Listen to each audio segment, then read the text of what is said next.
Kita akan membahas pada pagi ini sebuah materi yang sangat mulia, indahnya menjalin hubungan dengan Sang Pencipta Allah. Ada sebuah tema yang sama, sudah saya sampaikan di YouTube, tapi ini lanjutan dari bahasan itu. Jadi nanti di YouTube akan ditulis indahnya menjalin hubungan dengan Sang Pencipta Allah episode 1 yang sudah ada sekarang, dan kurang lebih sekarang ini adalah episode yang keduanya untuk melanjutkan bahasan itu. Walaupun sebenarnya temanya saling melengkapi satu sama yang lain, artinya akan ada beberapa poin yang diulangi demi untuk menyambung materi itu. Berbicara tentang Allah, saudaraku seiman, yang selalu kita membangun masjid seperti ini atas namanya, dan kita menjaga sholat 5 waktu untuk mengabsen diri kepadanya.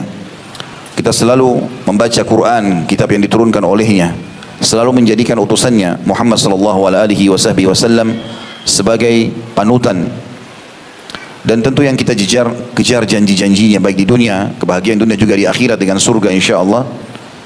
Allah ini tidak nampak dengan mata kita sekarang di dunia, tetapi keberadaannya nyata. Dalam pembukaan materi kita ini, saya akan coba buka dengan contoh rasional. Tidak semua saudaraku seiman yang tidak nampak dengan mata itu berarti tidak ada. Karena terlalu banyak hal-hal yang tidak nampak dengan mata kita tapi kita bisa rasakan keberadaannya. Contoh misal, perasaan kita sendiri. Dalam diri kita ini banyak sekali contoh. Dan Allah kekalkan dalam Al-Quran, wa fi anfusikum afala tubsirun. Di dalam diri kalian sendiri terdapat tanda-tanda kebesaran Tuhan kalian. Tidakkah kalian melihatnya? Contoh masalah perasaan. Kita suka, sedih, marah, benci, lapar, haus, ngantuk, ya. Semua kita bisa rasakan, bukan? Tapi pertanyaannya, apakah kita bisa melihat wujudnya? Tidak bisa. Tapi kita tahu pada saat ngantuk kita sedang mengantuk, dan kita tahu ada itu kita rasakan. Bukankah juga contoh yang lain secara rasional, seseorang di antara kita, dan ini ulama jadikan bukti nyata secara rasional adanya kehidupan akhirat, adanya hal-hal yang gaib yang Allah suruh kita beriman kepadanya. Seseorang di antara kita tidur di malam hari di ranjangnya, dia bisa bermimpi naik pesawat, mobil, bahkan dia kadang-kadang mimpi sesuatu yang sangat indah, makan, ketemu dengan kekasih, atau apa saja, gitu kan. Ada juga orang yang mungkin dalam mimpinya dia melihat sesuatu yang buruk, diganggu oleh orang, digigit binatang buas, jatuh dari jurang, dan segala macam hal, dan dia bisa rasakan itu. Sampai-sampai orang yang mimpi yang dia rasa indah, pada saat dia dibangunkan dia merasa menyesal kenapa dibangunkan. Dan orang yang mimpi buruk, pada saat dibangunkan maka dia berterima kasih pada orang yang membangunkannya. Dan kita bisa rasakan itu. Itu rasional. Artinya beriman kepada Allah subhanahu wa ta'ala walaupun tidak nampak, maka sudah cukup buat kita dengan tanda-tandanya. Dan pernah Nabi Musa alaihissalam, bukan cuma kita, nabi-nabi utusan Allah pun tidak bertemu dengan Allah. Walaupun Nabi Musa alaihissalam dikenal dengan kalimullah, orang yang langsung diajak bicara oleh Allah subhanahu wa ta'ala, sebagaimana Allah jelaskan dalam beberapa ayat Al-Quran. Tapi Musa alaihissalam tidak pernah melihat Allah subhanahu wa ta'ala. Terbukti dalam Al-Quran Allah sebutkan itu. A'udzubillahi minasyaitonirrajim. Musa berkata, Rabbi arini anzur ilaik. Wahai Tuhanku, izinkan aku melihatmu. Karena selama ini ada perantara Jibril alaihissalam. Malaikat Jibril nampak, dilihat oleh para nabi-nabi. Tidak semua orang bisa melihatnya. Maka Allah menjawab, lan tarani walakin indur ilal jabal. Hai Musa, kau enggak mampu untuk melihatku. Tetapi kalau kau mau, karena Allah tidak mau kecewakan Musa alaihissalam, maka Allah mengatakan, cobalah kamu lihat ke gunung-gunung di sekitarmu. Kebetulan waktu itu Musa alaihissalam berada di Tursina, sekarang masuk wilayah Mesir. Di sana Nabi Musa alaihissalam pergi selama 40 hari untuk menerima kitab Taurat dari Allah subhanahu wa ta'ala. Tiap hari Nabi Musa AS dari atas gunung melihat fenomena alam, pergantian siang malam, turunnya hujan, burung-burung yang berterbangan, tumbuh-tumbuhan yang banyak, saluran air, ya, atau adanya air yang mengalir di lereng-lereng gunung, keindahan yang luar biasa. Dan perubahan kondisi langit, pada saat mau terbit matahari berbeda warnanya, keadaannya, di siang hari berbeda, pada kemudian sore menjelang terbenam berbeda, di malam hari berbeda, semua punya keindahan tersendiri. Maka Musa alaihissalam di hari ke-37 penasaran. Lalu dia mengatakan kalimat tadi, wahai Tuhanku. Dia bilang sama Jibril, sampaikan pesanku pada Allah, aku ingin melihatnya. Dan yang paling mengagumkan bagi Musa alaihissalam di bukit Tursina itu adalah gunung-gunung batu. Kalau teman-teman ketik di YouTube kondisi Tursina ini kita akan lihat sebuah padang pasir penuh dengan gunung-gunung batu yang banyak sekali. Maka yang paling buat dia kagum gunung-gunung batu yang sangat banyak, bagaimana tertata dengan begitu rapi, dan ukurannya ada yang tinggi, ada yang pendek, dan sangat indah, melihatnya sudah sangat indah. Maka Allah subhanahu wa ta'ala mengatakan, kau tidak mampu melihatku hai Musa, tapi kalau kau masih penasaran, lihatlah ke gunung-gunung itu. Fa in istaqarra makanahu fasawfa tarani. Kalau seandainya gunung-gunung itu mampu menampung kedatanganku, kau akan bisa melihatku. Falamma takharra rabbul jabal ja'alahu dakka. Pada saat Tuhannya Musa mau datang, maka jadilah gunung-gunung tersebut hancur lebur semua. Wa kharra Musa sa'iqa, dan Musa tiba-tiba pingsan. Falamma afaqa, pada saat dia bangun, qala inni tubtu ilaik. Dia mengatakan, aku taubat kepadamu ya Allah. Jadi Allah subhanahu wa ta'ala tidak nampak di muka bumi ini bukan cuma kita, tapi para nabi-nabi. Baginda Nabi Muhammad SAW dalam hadis Bukhari, pada saat pulang dari Isra dan Mi'raj, dan setelah itu menikah dengan Aisyah radhiyallahu anha, kemudian pertanyaan Aisyah kepada Nabi SAW, ya Rasulullah, waktu anda sedang Mi'raj ke langit, naik ke langit, hal tara rabbak, apakah anda sempat melihat Tuhan anda? Maka Nabi SAW mengatakan, Allah nurun ala nur anna arah. Allah cahaya di atas cahaya, sangat terang, bagaimana aku bisa melihatnya? Dan kita teman-teman sekalian akan melihat sang pencipta Allah, bukan tidak melihatnya, tetapi Allah jadikan untuk melihat Allah itu sebuah nikmat terbesar di surga nanti. Orang-orang kafir di dunia mereka tidak akan melihat Allah, di akhirat lebih-lebih tidak akan melihat Allah. Tapi orang-orang beriman, mereka akan melihat zat Allah yang mulia, dan itu adalah nikmat terbesar di surga, sebagaimana akan saya sebutkan nanti dalilnya. Kita akan melihat pertama kali Tuhan kita pada hari kiamat nanti di mahsyar, pada saat dia dengan kemahasempurnaannya datang untuk menghakimi hamba-hambanya. Tapi itu pun Nabi SAW bersabda dalam hadis Bukhari Muslim, kalian akan pertama kali melihat Tuhan kalian pada hari kiamat dalam bentuk cahaya terang seperti bulan purnama di malam Lailatul Qadar. Dari hadis ini juga sebagian ulama mengambil bahwasanya Lailatul Qadar itu ciri-cirinya bulan purnama, walaupun dia berada di akhir bulan. Biasanya bulan purnama terjadi di hari-hari puasa Iyamul Bid, puasa 3 hari setiap bulan, 13, 14, 15 bulan purnama. Tapi ini akan terjadi di akhir bulan, karena 10 terakhir Ramadan. Tapi pada saat itu orang belum melihat zatnya Allah yang mulia. Di dalam hadis Bukhari yang lain, baginda Nabi SAW bersabda, kalau seandainya ahli surga sudah semuanya masuk ke dalam surga, tidak ada lagi ahli surga di neraka, karena nanti akan ada orang masuk surga langsung tanpa hisab. Semoga insya Allah kita termasuk ini. Ada orang ditimbang dulu amalnya, kalau amal baiknya lebih berat ya, daripada amal buruknya, baru masuk surga, tapi tetap ada hisabnya. Dan ada juga orang yang masuk ke neraka dulu dari orang-orang beriman karena dosanya lebih berat daripada pahalanya. Setelah bersih mereka akan masuk ke dalam surga. Dikenal dengan dalam hadis yang sahih utaqaur rahman, orang-orang yang telah Allah bebaskan dari api neraka. Dan ada orang yang kekal di api neraka, naudzubillah, orang kafir, musyrik, dan orang munafik. Orang-orang mukmin yang masuk ke dalam neraka dulu dibersihkan dosanya dikenal dengan istilah usatul mu'minin, orang-orang beriman yang bermaksiat.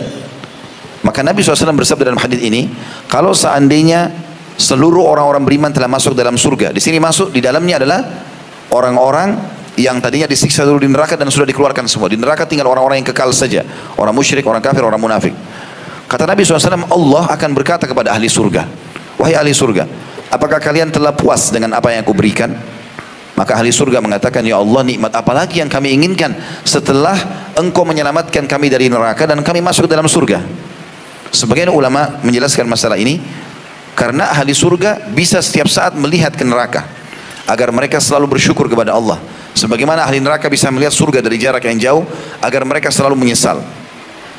Ahli surga berbahagia sekali karena mereka melihat diri mereka selamat dari api neraka. Mereka mengatakan, ya Allah, nikmat apa lagi yang kami inginkan setelah engkau selamatkan kami dari neraka dan kami masuk dalam surga?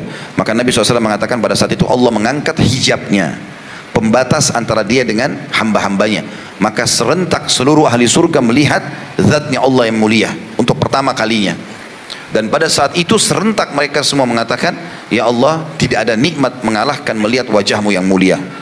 Maka Allah jadikan melihat zatnya Allah yang mulia itu di hari kiamat nanti hanya untuk ahli surga, dan itu puncak nikmat ahli surga. Maka Allah pun memperlihatkan dirinya kepada hamba-hambanya ahli surga setiap pagi dan petang. Ini dalam pembukaan kita teman-teman sekalian tentang apa bukti dan fakta kita beriman kepada Allah SWT? Karena orang-orang komunis termasuk di Indonesia ada, mereka mengatakan bagaimana bisa meyakini sesuatu yang tidak nampak. Mereka melupakan mereka sendiri dari sesuatu yang tidak ada. Kita ini dari mana teman-teman sekalian? Saya ajak teman-teman untuk mentadabburi, kalau ada saat pubar dari pengajian ini, surah Al-Insan. Surah yang berbicara tentang kita, siapa kita ini manusia. Allah jelaskan panjang lebar di situ. Dari sperma yang hina Allah bahasakan. Kenapa dikatakan sperma hina? Baunya nggak sedap. Kalau kita laki-laki mengeluarkannya dan tidak dibutuhkan, cebok, dibuang.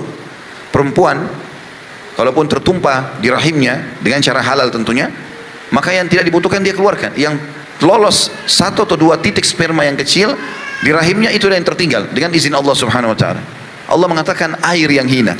Anehnya manusia kami ciptakan dari air yang terhina itu, fa idza huwa khasimun mubin.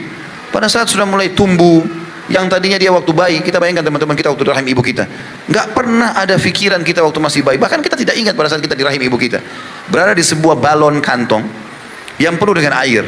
Kalau kita sekarang sudah besar begini, masuk dalam kantong air begitu berapa jam, meninggal dunia.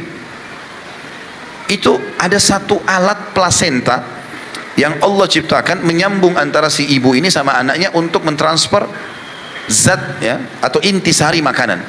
Ibu kita minum makan, maka sebagian jadi nutrisi tubuhnya, sebagian tertransfer ke bayi tersebut. Kita nggak pernah berpikir pada saat bayi dari mana makan, dari mana minum. Tumbuhlah kita sampai keluar rahim melahirkan. Waktu kita lahir nggak ngerti apa-apa, nggak bisa bersihkan diri, nggak ngerti apa-apa, belum tahu fungsi-fungsi anggota tubuh. Kita tidak ngerti apa-apa. Itulah manusia keluar, cuma tahu menangis, sakit pun belum bisa membahasakan, butuh proses beberapa waktu. Kita tahu manusia 2 tahun, 3 tahun baru mulai bisa bicara, itu pun masih belum terlalu lancar. Nanti 4 tahun, 5 tahun baru dia lancar bicara. Itu pun masih dalam proses belajar. Diajar, Allah buat kita punya orang tua. Ibu kita menyayangi kita, ayah kita menyayangi kita, dan diwajibkan mereka menafkahi kita. Ada prosesi kehidupan ini. Mulailah kita beranjak masa anak-anak, dan kita semua sama. Punya angan-angan, suka dengan mainan, suka berlari-lari, suka dengan bercanda, sebagaimana anak-anak semua. Beranjak dewasa remaja, dia sudah mulai tinggalkan permainan anak-anaknya. Kemudian dia mulai berpikir untuk berumah tangga, cari pasangan yang dia suka, berusaha untuk mengumpulkan uang menikah, berusaha untuk menjadi suami yang baik, berusaha menjadi istri yang baik. Semua orang punya angan-angan yang sama. Setelah menikah, beranjak tahap setelahnya, berharap punya anak. Semua orang berpikir begitu. Dikaruniai anak, luar biasa gembiranya. Tidak dikaruniai anak, berusaha terus untuk punya anak. Setelah itu mulai anak-anak dewasa, beranjaklah mereka menggantikan kita, regenerasi.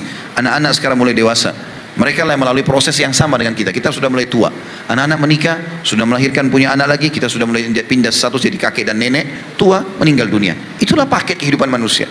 Dari mana manusia membangkang ini? Sementara pada saat dia lahir, semuanya sudah ada. Dia buka mata, malam dan siang sudah berjalan sebelumnya, air sudah ada, api sudah ada, semua sudah ada. Allah mengatakan anehnya manusia, begitu dia sedikit dikasih ilmu, statusnya sarjana, dikasih sedikit harta, faidah huwa khasimun mubin, tiba-tiba jadi pembangkang. Mana Tuhan? Nggak ada Tuhan. Bangkang. Subhanallah, kamu dari mana asalnya?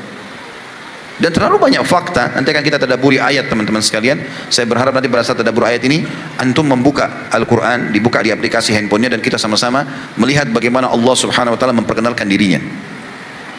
Teman-teman sekalian, banyak orang tidak membuka cakrawala fikirannya, tidak membuka dan melapangkan hatinya yang walaupun kecil, sebenarnya dia sangat luas. Dengan kadang-kadang hanya melihat sesuatu yang kecil depan mata, tapi dia lupa sesuatu yang besar. Saya kasih contoh. Kalau seandainya kita sedang berada di pinggir pantai, sini kebetulan Masya Allah antum di Bangka, saya lihat ada pinggir pantai. Coba teman-teman ke sana, tadabbur alam.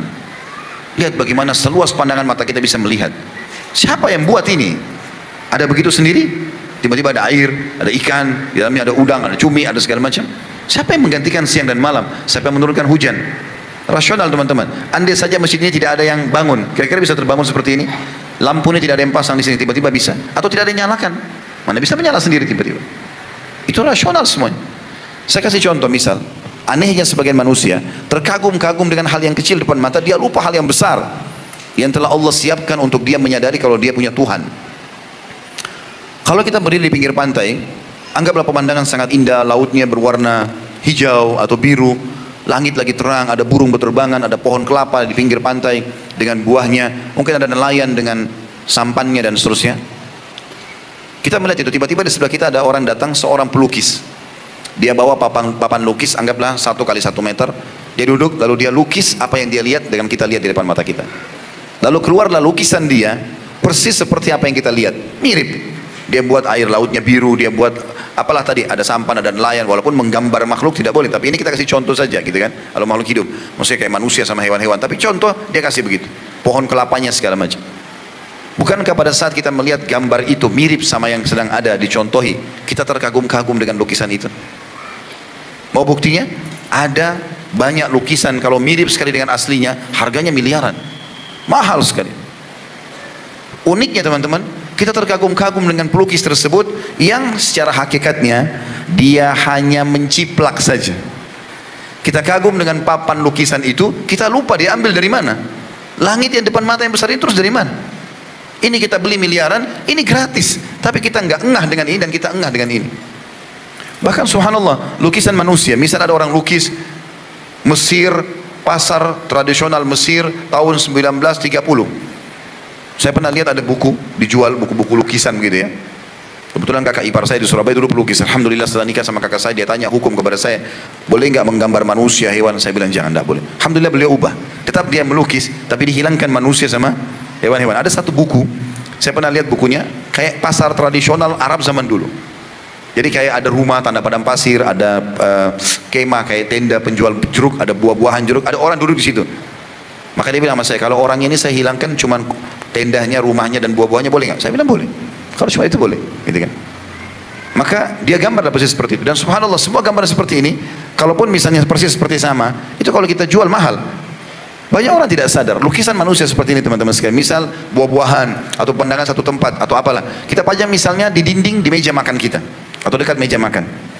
Gambaran itu atau lukisan itu buah-buahan kayak jeruk, apel, anggur dan segala macam. Itu hanya bisa dilihat saja dan dikenang.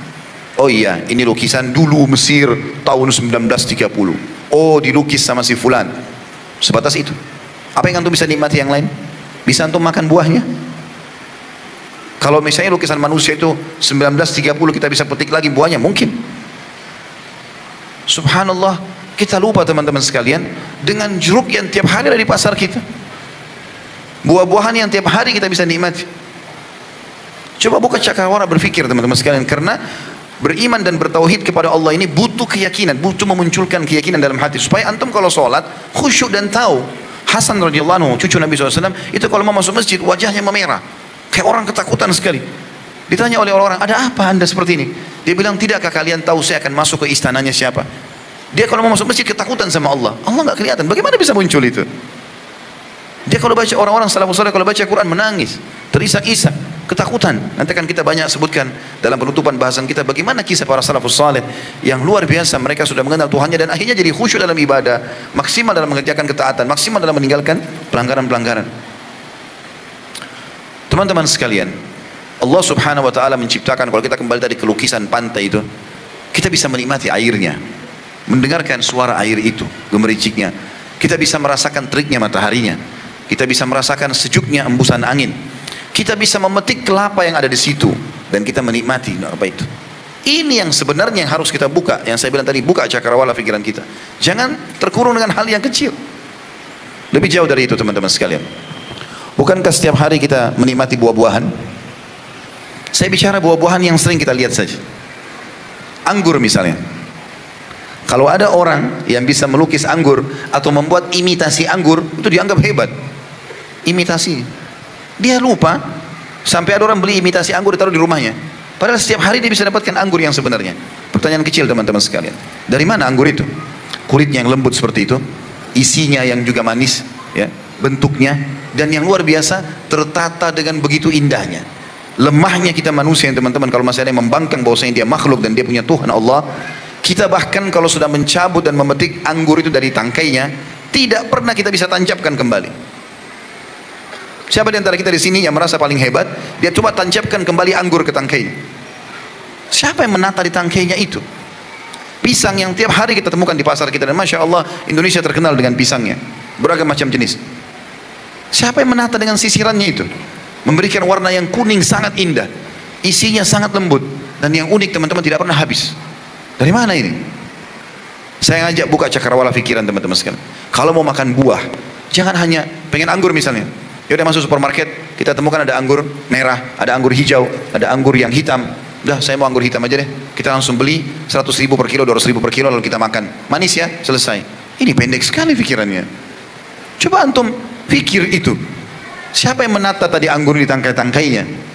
Kenapa nggak pernah habis? Dari mana cita rasanya ini, aromanya, bentuknya? Ini Allah ajak kita berpikir. Nanti kita tadabburi banyak sekali ayat Allah menyuruh kita berpikir. Afala yatafakkarun? Tidak mereka berpikir. Afala yatadabbarun? Tidakkah mereka merenungi? Inna fi dzalika la ayah. Semua itu ada tanda-tanda kebesaran kami. Kenapa manusia tidak berpikir itu? Teman-teman sekalian, kita sebagai manusia, Allah ciptakan kita tujuannya untuk menyembah Allah. Dalam surah Az-Zariyat Allah menyebutkan ayat yang masyhur. A'udzubillahi minasyaitonir rajim. Wa ma khalaqtul jinna wa insa illa liya'budun. Ma uridu minhum min rizqin wa ma uridu minhum an yut'imun. Innallaha huwar razzaqu dzul quwwatil matin. Aku tidak menciptakan jin dan manusia. Kita ada di muka bumi ini kecuali untuk menyembah kepadaku. Peraturan-peraturanku kata Allah terapkan. Aku halalkan nikmat, aku perintahkan kerjakan, aku larang jauhi. Aku tidak pernah berharap rezeki dari mereka. Dan aku tidak berharap mereka memberikan aku makan kata Allah. Sesungguhnya Allah zat yang terus menerus memberikan rezeki hambanya yang tidak pernah habis. Dan zat yang maha kuat dan sempurna. Allah subhanahu wa ta'ala menjadikan di dalam diri kita pun tanda-tanda kebesaran. Saya mau tanya teman-teman sekalian. Siapa di antara kita yang bisa mengalih fungsikan anggota tubuhnya saja? Semua ini sudah ada nih. Mata melihat, telinga mendengar, hidung menghirup, bibir mengecap, bibir mengucap, lidah mengecap, tangan menjamah, kaki melangkah. Semua punya fungsi-fungsi. Semua ini ada tanda-tanda kebesaran Allah yang luar biasa. Mata bukan cuma sekedar untuk dipakai melihat teman-teman sekalian. Fikir dari mana mata itu? Bola mata, sekian tahun kita hidup, nggak pernah rusak. Walaupun rabun-rabun sedikit, tapi mayoritas orang tidak. Yang Allah uji ada sebagian orang, selebihnya tidak. Telinga mendengar, kita bisa bedakan mana suara besar, suara kecil. Hidung kita ini, urat-urat saraf dengan bulu-bulu hidung, bisa bedain ini wangi, ini busuk seketika. Teman-teman sekalian, ini semua tanda-tanda kebesaran Allah. Saking lemahnya kita sebagai manusia, kita tidak bisa alih fungsikan. Nggak bisa kita misalnya makan dari kuping, kita mendengar dari mata, semua sudah ada. Bahkan anggota tubuh kita ini teman-teman, kotorannya saja itu bisa menjadi uang. Kalau seandainya kita tidak keringat, tidak kotor giginya, nggak akan laku orang jual sampo dan sabun kan? Dari kotoran badan kita Allah buat ada rezeki. Kita lapar, maka juga sama. Allah siapkan makanan, habis itu kita buang hajat. Kadang-kadang kita sakit, lakulah dokter, segala macam hal. Ada tanda-tanda kebesaran Allah subhanahu wa ta'ala. Saya pernah menyebutkan dalam episode yang pertama tentang indahnya menjalin hubungan sama Allah SWT. Salah satunya kisah Ihya Abul Madhi. Ini yang saya bilang, saya mengulanginya. Ihya Abul Madhi ini teman-teman seorang filosof Arab. Filosof tidak yakin sama Allah ya. Orang ateis, nggak ada Tuhan. Ini semua terjadi begitu saja. Selama dia hidup, dia menyusun ribuan bait syair. Semuanya menolak ada Tuhan Allah. Ini firman Allah Al-Quran tidak percaya, ini sabda Nabi tidak percaya, semua tidak percaya, pokoknya tolak. Subhanallah, sebelum dia meninggal, dia menyusun kurang lebih 20 saja bait syair. Semuanya isinya membantah ribuan syair dia sendiri. Waktu dia lagi sakit keras di ranjangnya, ambil pelajaran dari orang ini teman-teman. Dan bersyukurlah kepada Allah, Allah jadikan kita ini sebagai seorang muslim yang begitu lahir sudah disampaikan, Tuhanmu ada ya, satu. Tempat kau bergantung menyembah semua namanya Allah. Selesai. Ini hukumnya, halalnya nikmati, ini haram tinggalkan. Perhatikan orang-orang yang menolak, diantaranya Ihya Abul Madhi. Apa yang dia bilang? Dalam sakit di ranjangnya, murid-muridnya lagi ada di sebelahnya. Dia bilang, jitu, wala adri min aina jitu. Saya mulai berpikir sekarang, saya lahir di muka bumi ini, dari mana asal saya ya? Dia bertanya, dia bilang sama murid-muridnya. Lalu dia bilang lagi, fawajadtu amami tariq, masyaitu dzalika syi'tu am abaitu. Lalu pada saat saya hidup, saya temukan di depan mata saya sebuah sistem raksasa yang sangat besar. Saya mau nggak mau harus saya lalui. Saya tanggapi dulu dua bait syair ini ya. Pada saat dia bilang, saya lahir di muka bumi, saya tidak tahu asal saya. Seakan-akan dia mengatakan, kalau asal saya dari ibu dan ayah saya, baik ibu ayah saya dari mana asalnya? Kakek dan nenek, baik kakek nenek dari siapa? Atasnya lagi. Siapa yang pertama ini? Dan dari mana asalnya? Kita beriman sama Allah, Allah jelaskan. Dalam surah Al-Baqarah, Allah jelaskan bagaimana Allah menciptakan Adam pertama. Itulah ayah kalian. Diciptakan dari tulang rusuknya istrinya Hawa. Dalam surah An-Nisa juga Allah jelaskan masalah itu. Maka pada saat itu diceritakan bagaimana para malaikat sujud, bagaimana kita orang beriman sudah tahu. Tapi subhanallah, orang sebenarnya tidak faham. Dia bilang dari mana asalnya ini? Semua dari mana asalnya ini? Kemudian dia bilang sistem yang saya dapat ini tiba-tiba sudah ada seperti dari pagi sampai malam. Orang mau nggak mau, antum suka nggak suka, pagi ini harus datang. Matahari harus terbit. Ada yang bisa ubah sekarang tiba-tiba jadi malam, atau hilangkan matahari dihapus. Dia bilang ada sistem raksasa, ada oksigen. Kita tidak mau hirup oksigen, tutup hidung kita mati. Ada cahaya yang ditangkap oleh mata sehingga bisa memantulkan kembali, kita bisa lihat. Ada api, ada air, ada segala macam. Ini luar biasa. Dari mana semua ini? Dan ada sistem. Dan dia bilang saya nggak bisa mengubah sistem itu. Termasuk tadi fungsi-fungsi anggota tubuh, mata melihat, telinga mendengar, nggak bisa dialihfungsikan, gitu kan? Bahkan ada hal-hal yang peka teman-teman, perasaan kita seperti rasa lapar dan rasa haus. Kita kalau tolak rasa lapar kita, nggak bisa, harus makan. Dan juga ada lagi satu sinyal yang lain, kalau kita sudah makan kenyang, kita biar dihidangkan makanan enak pun depan mata kita nggak bisa kita makan. Ada kenyang, ada yang menahan itu, nggak bisa, sampai kita nolak-nolak. Ada rasa capek dan ngantuk. Dari mana ini? Dan kita harus mau nggak mau harus, ya. Dia tidur. Kalau ada orang coba melawan itu, dia nggak mau tidur, satu waktu dia akan jatuh di jalanan itu, nggak bisa tahan lagi. Maka Ihya Abul Maudi mengatakan, Allah berikan dia kepada ini, tapi sayangnya dia tidak masuk Islam. Maka dia mengatakan, saya dapat sistem raksasa dan saya tidak tahu dari mana asalnya. Lalu dia bilang, lastu adri, saya nggak tahu, saya bingung. Terus dia mengatakan, kalau seandainya saya berbuat salah di muka bumi ini, siapa yang akan menghukum saya? Dan siapa yang menilai kalau itu salah? Otaknya siapa yang menilai ini salah? Supaya saya bisa jadikan pegangan. Dan kalau saya berbuat baik, siapa yang akan membalas saya? Dan siapa yang dijadikan tolok ukur kalau itu kebaikan? Dia bilang, saya tidak tahu, lastu adri. Kalau seandainya, dia bilang, saya hidup pun dan saya mati, lalu apa setelah mati itu? Mana orang-orang yang sudah mendahului saya? Terus dia bilang, lastu adri, saya nggak tahu. Terakhir dia bilang di bait syairnya, teman-teman sekalian, tentu saya tidak bahas semuanya bait syairnya, tapi saksi bahasan kita saja adalah dia mengatakan, hal lihada lughzun hallun amla. Sebelum dihembuskan nafas terakhirnya dia mengatakan, apakah teka-teki ini ada yang punya jawabannya? Ada yang bisa jawab nggak ini? Dari mana asal saya? Apa yang saya harus lakukan, mana baik dan mana buruk, mana perintah, mana larangan, dan kalau sudah mati nanti ada apa? Gitu. Dia meninggal teman-teman. Ihya Abul Maudi seorang filosof yang harus jadi pelajaran bagi manusia dalam kondisi tidak tahu dari mana asalnya, apa tujuan hidupnya, kalau sudah mati nanti bagaimana. Kita orang beriman, subhanallah, dari awal manusia diciptakan Adam dan Hawa, masuk ke surga, diturunkan di muka bumi, turunannya kisah tentang nabi-nabi yang datang segala macam, Nabi Nuh, Nabi Saleh, Nabi Syuaib, Nabi ini dengan kaumnya dengan ini, ayat-ayat Al-Quran menceritakan semua apa yang harus kita jalankan, syariat Allah halal dan haramnya, apa yang terjadi kalau kematian, prosesi kematian. Kita kalau baca hadis-hadis tentang kematian teman-teman, seperti depan mata itu, malaikat akan datang mencabut ruhnya akan keluar begini dan begitu, lalu dibawa ke langit, kemudian dikembalikan ke kuburan, 3 langkah mengantar, masih didengar suara langkahnya, semua dirincikan. Nanti kuburannya dari taman surga, lubang dari lubang neraka, yang masih hidup silakan doakan, sedekah buat si mayit. Nanti kalau hari kiamat akan ada mahsyar. Wa may ya'mal mithqala dzarratin khairan yarah, wa may ya'mal mithqala dzarratin syarran yarah. Yang berbuat kebaikan dunia akan kebaikan sekecil biji sawi dia akan lihat, yang berbuat seputar biji sawi dari keburukan dia akan lihat. Itu kan semua. Ada surga neraka. Saya sarankan teman-teman ikuti ceramah kami di YouTube tentunya. Judulnya buku itu Rasulullah SAW bercerita tentang surga dan neraka. 30 pasal lebih neraka dan surga sudah kita rincikan. Itu kalau saya sendiri pelajari itu teman-teman, dan saya coba sampaikan. Seperti depan mata kita lihat itu. Buah-buahannya surga, bidadarinya, bidadaranya, pakaiannya, semuanya. Sampai para sahabat itu, pada saat disampaikan oleh Nabi SAW, mereka mengatakannya Rasulullah, seakan-akan kami melihat surga depan mata kami. Begitu juga dengan neraka. Orang minumkan timah panas, diminumkan air panas, disiksa begini, dipotong badannya, disetrika, segala macam. Seperti kita lihat itu. Depan mata semua. Orang beriman dari awal manusia diciptakan sampai akhir jalan kita surga atau neraka semuanya jelas. Ada sesuatu yang samar buat dia. Oleh karena itu teman-teman sekalian, apa alasannya orang tidak beriman kepada Allah? Baik Ustaz, kami kan sudah muslim, kenapa Ustaz mesti ceramah yang seperti ini? Jawabannya sederhana, karena masih banyak muslim yang belum kenal Tuhannya. Terlalu banyak. Kalau ditanya Tuhanmu Allah, Tuhanmu siapa? Allah. Siapa Allah itu? Allah ada di mana? Kenapa Allah tidak kelihatan? Bagaimana caranya kau beribadah dengan banyak yang tidak tahu?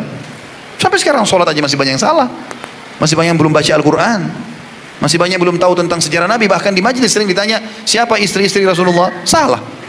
Siapa anak-anak Rasulullah? Salah. Bagaimana tidak kita godok dan sampaikan kembali kepada kaum muslimin tentang masalah ini?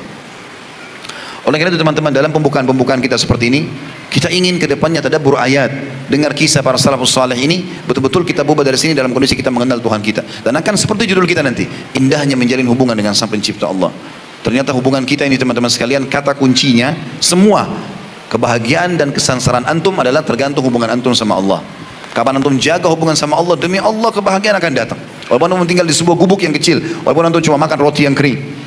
Dan kapan antum durhaka dengan sang pencipta Allah, maka terjadilah hal-hal yang tidak diinginkan. Walaupun rumahnya besar, makanannya banyak, mobilnya mewah, penyakitan, punya masalah banyak, sesak dadanya, itu sudah sunnatullah. Dan Allah mengatakan walan tajida li sunnatillahi tabdila.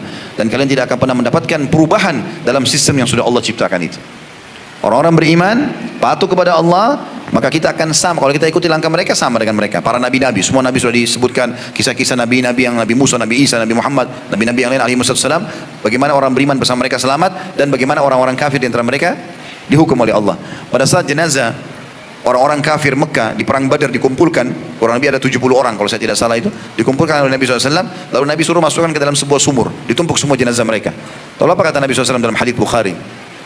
Apakah kalian, wahai fulan bin fulan, dipanggil, wahai Abu Jahal, wahai fulan, misalnya Umayyah bin Khalaf, wahai fulan, fulan, disebutkan nama-namanya. Apakah kalian sudah mendapatkan apa yang Tuhan kalian ancamkan buat kalian? Sesungguhnya kata Nabi, aku telah mendapatkan apa yang Tuhan pun janjikan untukku. Artinya, karena aku beriman, Allah berikan kemenangan. Kalian sekarang mati dalam keadaan kafir, pasti kalian sudah dapatkan juga ancaman neraka itu. Apa kata Umar bin Khattab di sebelah Nabi SAW radhiyallahu anhu? Ya Rasulullah, apakah mereka mendengar Anda sementara mereka sudah mati? Kata Nabi SAW, sesungguhnya hai Umar, mereka lebih jelas mendengarkan suaraku daripada engkau mendengarkan suaraku. Artinya Allah buat mujizat buat Nabi SAW. Bukan semua orang bisa berbicara dengan orang mati, tapi mujizat. Maka Nabi SAW mengatakan Allah buat mereka mendengar itu, dan mereka sudah mendapatkan ancaman-ancaman itu. Ada juga buku teman-teman sekalian ditulis oleh Ibnu Rajab rahimahullah. Judulnya itu kalau tidak salah 559 kisah nyata alam barzah. Beli buku itu teman-teman. Sekian banyak kisah tentang kuburan orang-orang saleh, tidak sengaja digali, ditemukan masih utuh jenazahnya. Sekian banyak kuburan orang-orang fasik, ahli maksiat, digali penuh dengan siksaan.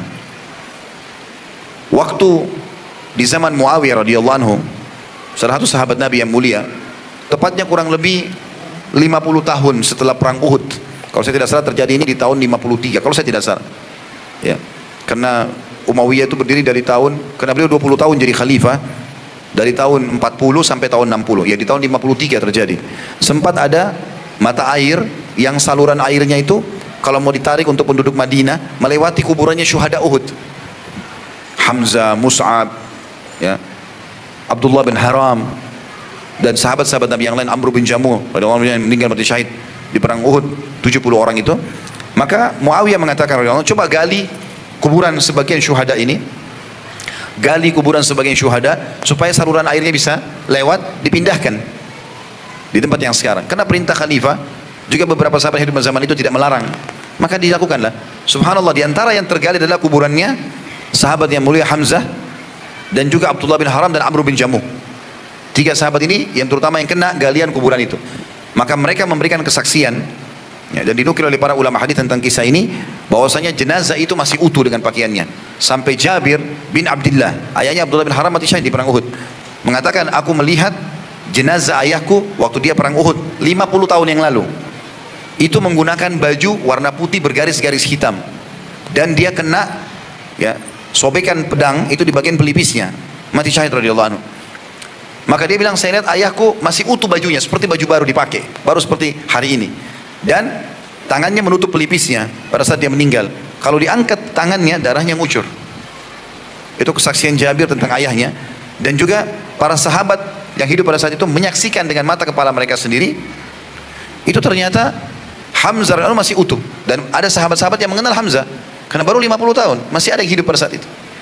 Dan mereka disebutkan dalam kisah-kisah ini, pada saat mau dicangkul, mau digali kembali kuburan, kuburannya, itu sempat cangkul menyentuh jempol kakinya Hamzah, dan ternyata mengeluarkan darah setelah 50 tahun lebih. Tidak mungkin apa yang disampaikan Allah dan Rasulnya salah. Orang-orang beriman yang sudah tersentuh secara keyakinan akan sangat percaya dengan itu. Ada seorang Arab Badui masuk Islam teman-teman di zaman Nabi SAW masih hidup. Tergopoh-gopoh dia lari ke Madinah. Masuk ke Madinah, cari mana Muhammad, mana yang namanya Muhammad, ada utusan Allah di sini, ada. Datang, ya Rasulullah, saya mau syahadat, langsung syahadat. Orang-orang pada tanya, kenapa tiba-tiba kau syahadat? Kayak orang yang takut jangan sampai dia tidak sempat syahadat. Maka dia cerita, dia bilang baru saja terjadi Di padang pasir, saya lagi mengembala domba saya, tiba-tiba ada seekor serigala yang mencuri satu domba saya. Karena dombanya besar, serigalanya tidak terlalu besar atau lebih kecil dari domba tersebut, maka dia keberatan untuk menarik domba itu. Tapi domba ini masih hidup. Maka kata Badui ini, pengembala domba, saya pun mengejar serigala itu sambil memukulnya. Dan dia melepaskan domba saya masih hidup. Tiba-tiba, serigala itu berbicara bahasa manusia. Lalu dia mengatakan, kenapa kau mengambil rezeki yang sudah Allah tentukan untukku? Ini kisahnya dalam riwayat yang sahih. Maka berkata orang Badui ini, bagaimana bisa kau berbicara bahasa manusia? Kata serigala tersebut, apakah kau heran dengan aku bisa Allah mudahkan berbicara seperti ini? Sementara kau tidak merasa heran, di kota Madinah ada utusan Allah datang dan masih ada orang yang tidak mengikutinya. Maka gara-gara itu dia meninggalkan gembalanya lalu pergi syahadat. Waktu Nabi SAW sampaikan, orang-orang pada terdiam. Apa kata Nabi SAW? Ketahuilah, aku, Abu Bakar dan Umar percaya itu. Artinya apa? Kalian harus percaya informasi ini. Kalau tidak percaya sudah, ini tiga orang ini pasti percaya. Maka orang semua bilang, oh ini berarti kejadian nyata. Orang percaya ini adalah syahadat. Salah satu sahabat Abu Tamim Ad-Dari radhiyallahu anhu, itu seorang Nasrani. Dia pernah naik kapal. Ini sebab dia masuk Islam radhiyallahu anhu. Dalam riwayat Bukhari panjang lebar tentang kisah Dajjal. Mungkin 3-4 lembar atau lebih kisah tentang Tamim Ad-Dari radhiyallahu anhu. Dihantam ombak kapalnya, tertampar ke sebuah pulau. Dia lihat ada hewan badannya semua bulu, kemudian bisa bicara bahasa manusia. Kemudian dia ketemu sama Dajjal di tengah-tengah pulau itu. Ringkas cerita, ketemu sama Dajjal, lalu Dajjal salah satu statementnya mengatakan, apakah kau sudah atau kalian sudah beriman kepada Nabi Arab yang keluar jazirah Arab itu? Mereka mengatakan belum. Kata Dajjal, pulanglah, berimanlah kepadanya, karena aku akan keluar nanti di akhir zaman menyebarkan fitnah. Maka tiba-tiba mereka pulang langsung ke Madinah. Waktu saat itu Nabi SAW baru ceritakan kepada para sahabat tentang Dajjal. Akan keluar akhir zaman nanti ada Dajjal buat fitnah dan segala macam. Sebelum salam kita baca Allahumma inni a'udzubika min adzabi min fitnatil masih Dajjal. Nabi SAW jelaskan semua. Data Tamim dari syahadat, ceritakan ya Rasulullah, saya masuk Islam gara-gara ini. Maka Nabi SAW mengatakan sebentar, kumpul semua muslimin. Ini lihat, dengar, orang ini Allah pertemukan dengan Dajjal yang saya ceritakan. Ini. Maka diceritakan. Maka Nabi SAW mengatakan subhanallah yang telah membenarkan apa yang disampaikan ini. Orang-orang yang beriman beruntunglah. Dia yakin dengan masalah itu. Begitu juga teman-teman sekalian jika dijazah orang-orang kafir. Gitu kan? Ada seorang salafus saleh dari kalangan tabi'in dulu. Tapi saya tidak terlintas sekarang namanya tentunya. Diceritakan oleh Ibnu Rajab juga dalam buku itu, seingat saya. Dia bilang orang ini tiba-tiba menangis terisak-isak pada saat jenazah adiknya dimasukkan ke kuburan. Padahal dia seorang alim, dia tahu. Kita kan tidak boleh niyaha. Ya. Kita memukul-mukul badan, menarik rambut, teriak-teriak, doain yang tidak benar, menyesal-menyesal kenapa si fulan mati, tidak boleh. Teteskan air mata iya, tapi teriak-teriak ini tidak boleh dalam Islam. Nabi SAW mengatakan sesungguhnya mayit tersiksa dengan niyaha itu, ya. Maka orang ini pulang, dia nggak bisa kontrol dirinya, terisak-isak nangis. Murid-muridnya pada katakan, wahai imam, wahai guru kami, bukankah anda menyampaikan kalau Nabi SAW melarang untuk seperti ini? Bagaimana bisa anda lakukan? Dia bilang, apakah anda tidak, apa yang anda khawatirkan? Maka kata dia, kisahnya demi Allah, dia bilang, waktu kalian tadi ikut mengantar adik saya ke kuburan, kemudian saya, atau kalian meninggalkan saya tertinggal sendiri dengan niat ingin mendoakan adik saya. Pada saat sudah tidak ada di kuburan kecuali saya sendiri, saya mendengarkan teriakan minta tolong dari dalam kuburan adik saya, dan saya kenal itu suara adik saya. Maka dia bilang, saya pun menggali kuburan tersebut. Tiba-tiba pada saat saya tiba di jenazahnya, saya temukan di atas dada adik saya rantai besi yang masih menyala dengan api, merusak tubuhnya. Maka aku pun berusaha untuk menarik rantai tersebut dan lihat ini telapak tanganku, semuanya jadi luka bakar. Maka aku pun menangis karena melihat bagaimana kondisi adikku yang sedang disiksa. Dan sekian banyak kisah berhubungan dengan masalah itu. Nabi SAW melewati kuburan lalu mengatakan 2 penghuni kuburan ini sedang disiksa. Kita nggak bisa lihat, tapi wahyu menyampaikan. Dan mereka berdua disiksa bukan karena hal yang dianggap besar, tapi itu besar sebenarnya di sisi Allah. Yang satu suka adu domba, ya, membuat orang berantem satu sama yang lain. Yang satu tidak cebok pada saat kencing. Fenomena-fenomena ini teman-teman, fakta-fakta yang Allah Subhanahu Wa Taala dan Nabi Muhammad SAW sampaikan. Dan sekian banyak tentunya berita-berita seperti ini. Sekarang coba kita teman-teman sekalian masuk mentadaburi beberapa ayat. Saya minta ikhwan dan akhwat kita coba membuka Al-Quran supaya kita merenungi ayat-ayat Allah Subhanahu Wa Taala. Yang pertama dalam surah An-Naml tentang semut, ya. An-Naml itu tentang semut, tapi kita bukan membahas masalah semutnya. Di ayat 60-nya, A'udzubillahi minasyaitonirrajim. Allah berfirman, "Amman khalaqas samawati wal arda wa anzala lakum minas samai ma'an fa'ambatna bihi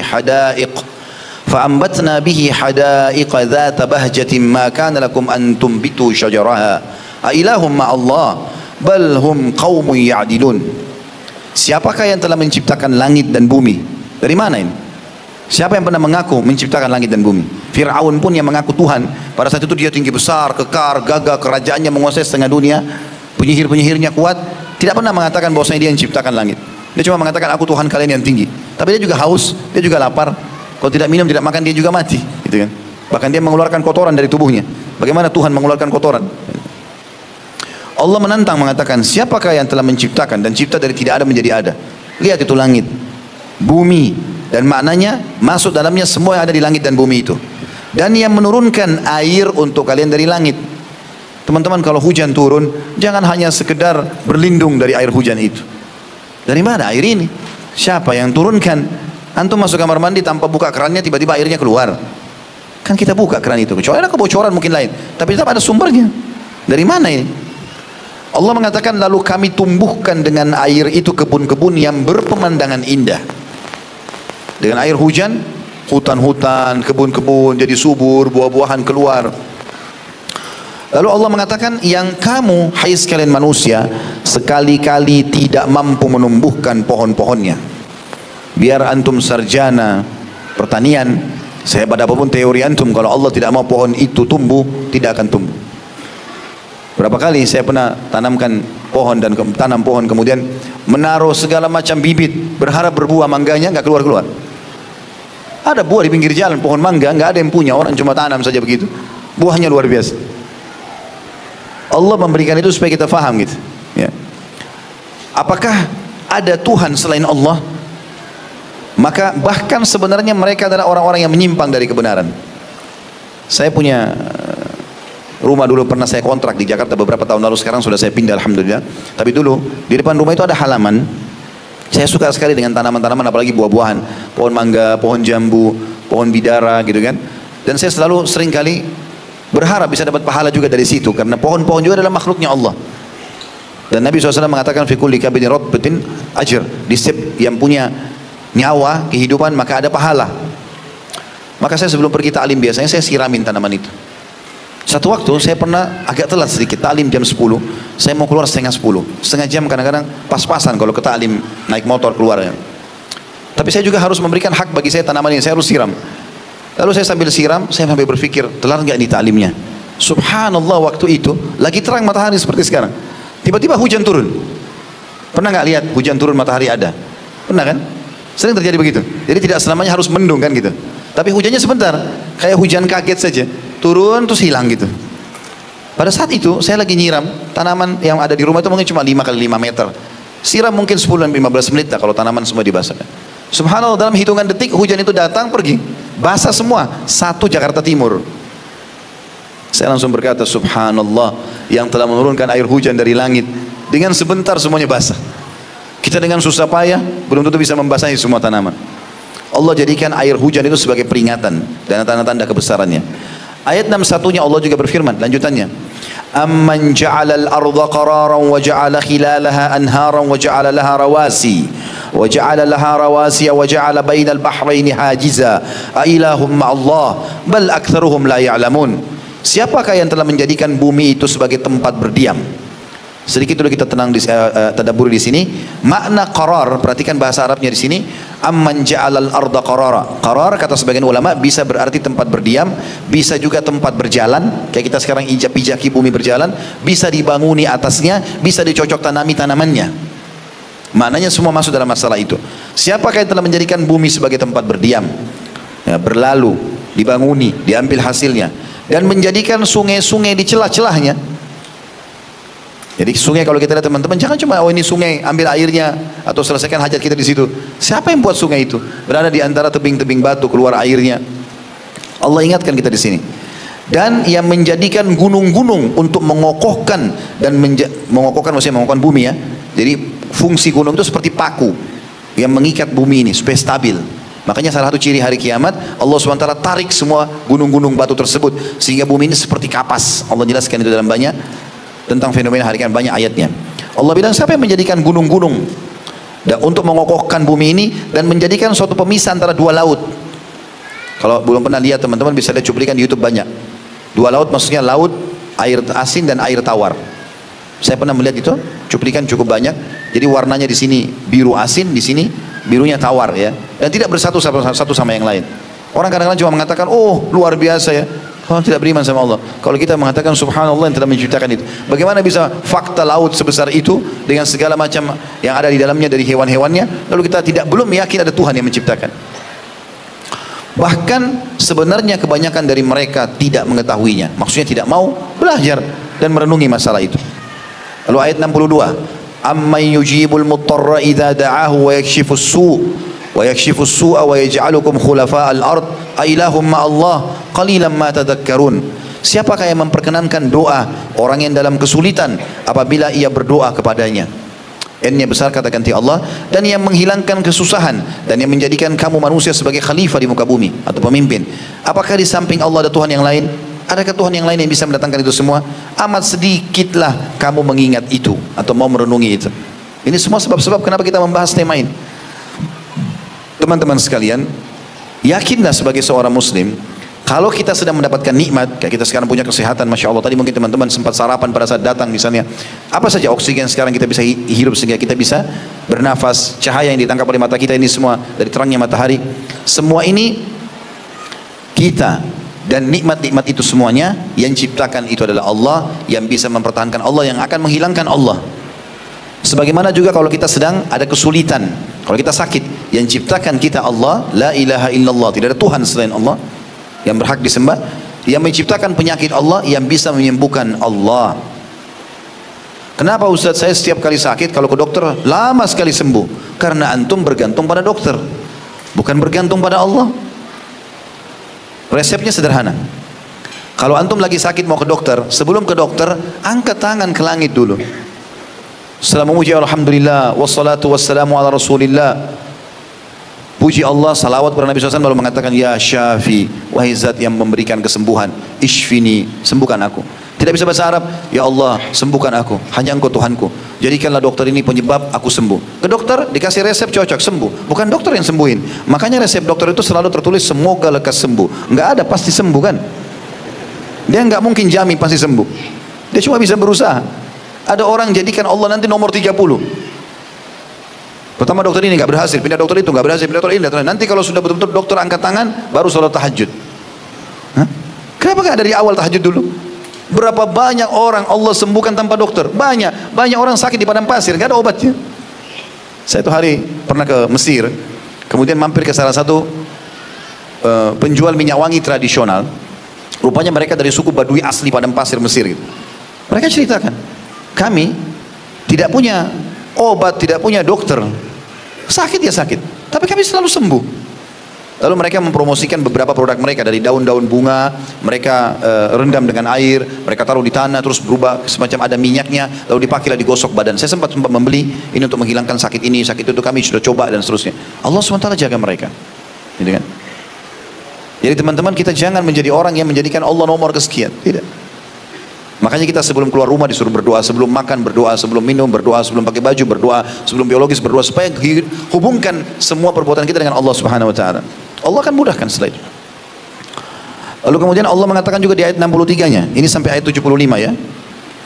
Amma yahdikum fi dhulumatil barri wal bahri wa ma yursilur riyaha bushran baina yadi rahmati ailahum ma Allah ta'ala Allahu amma yusyrikun.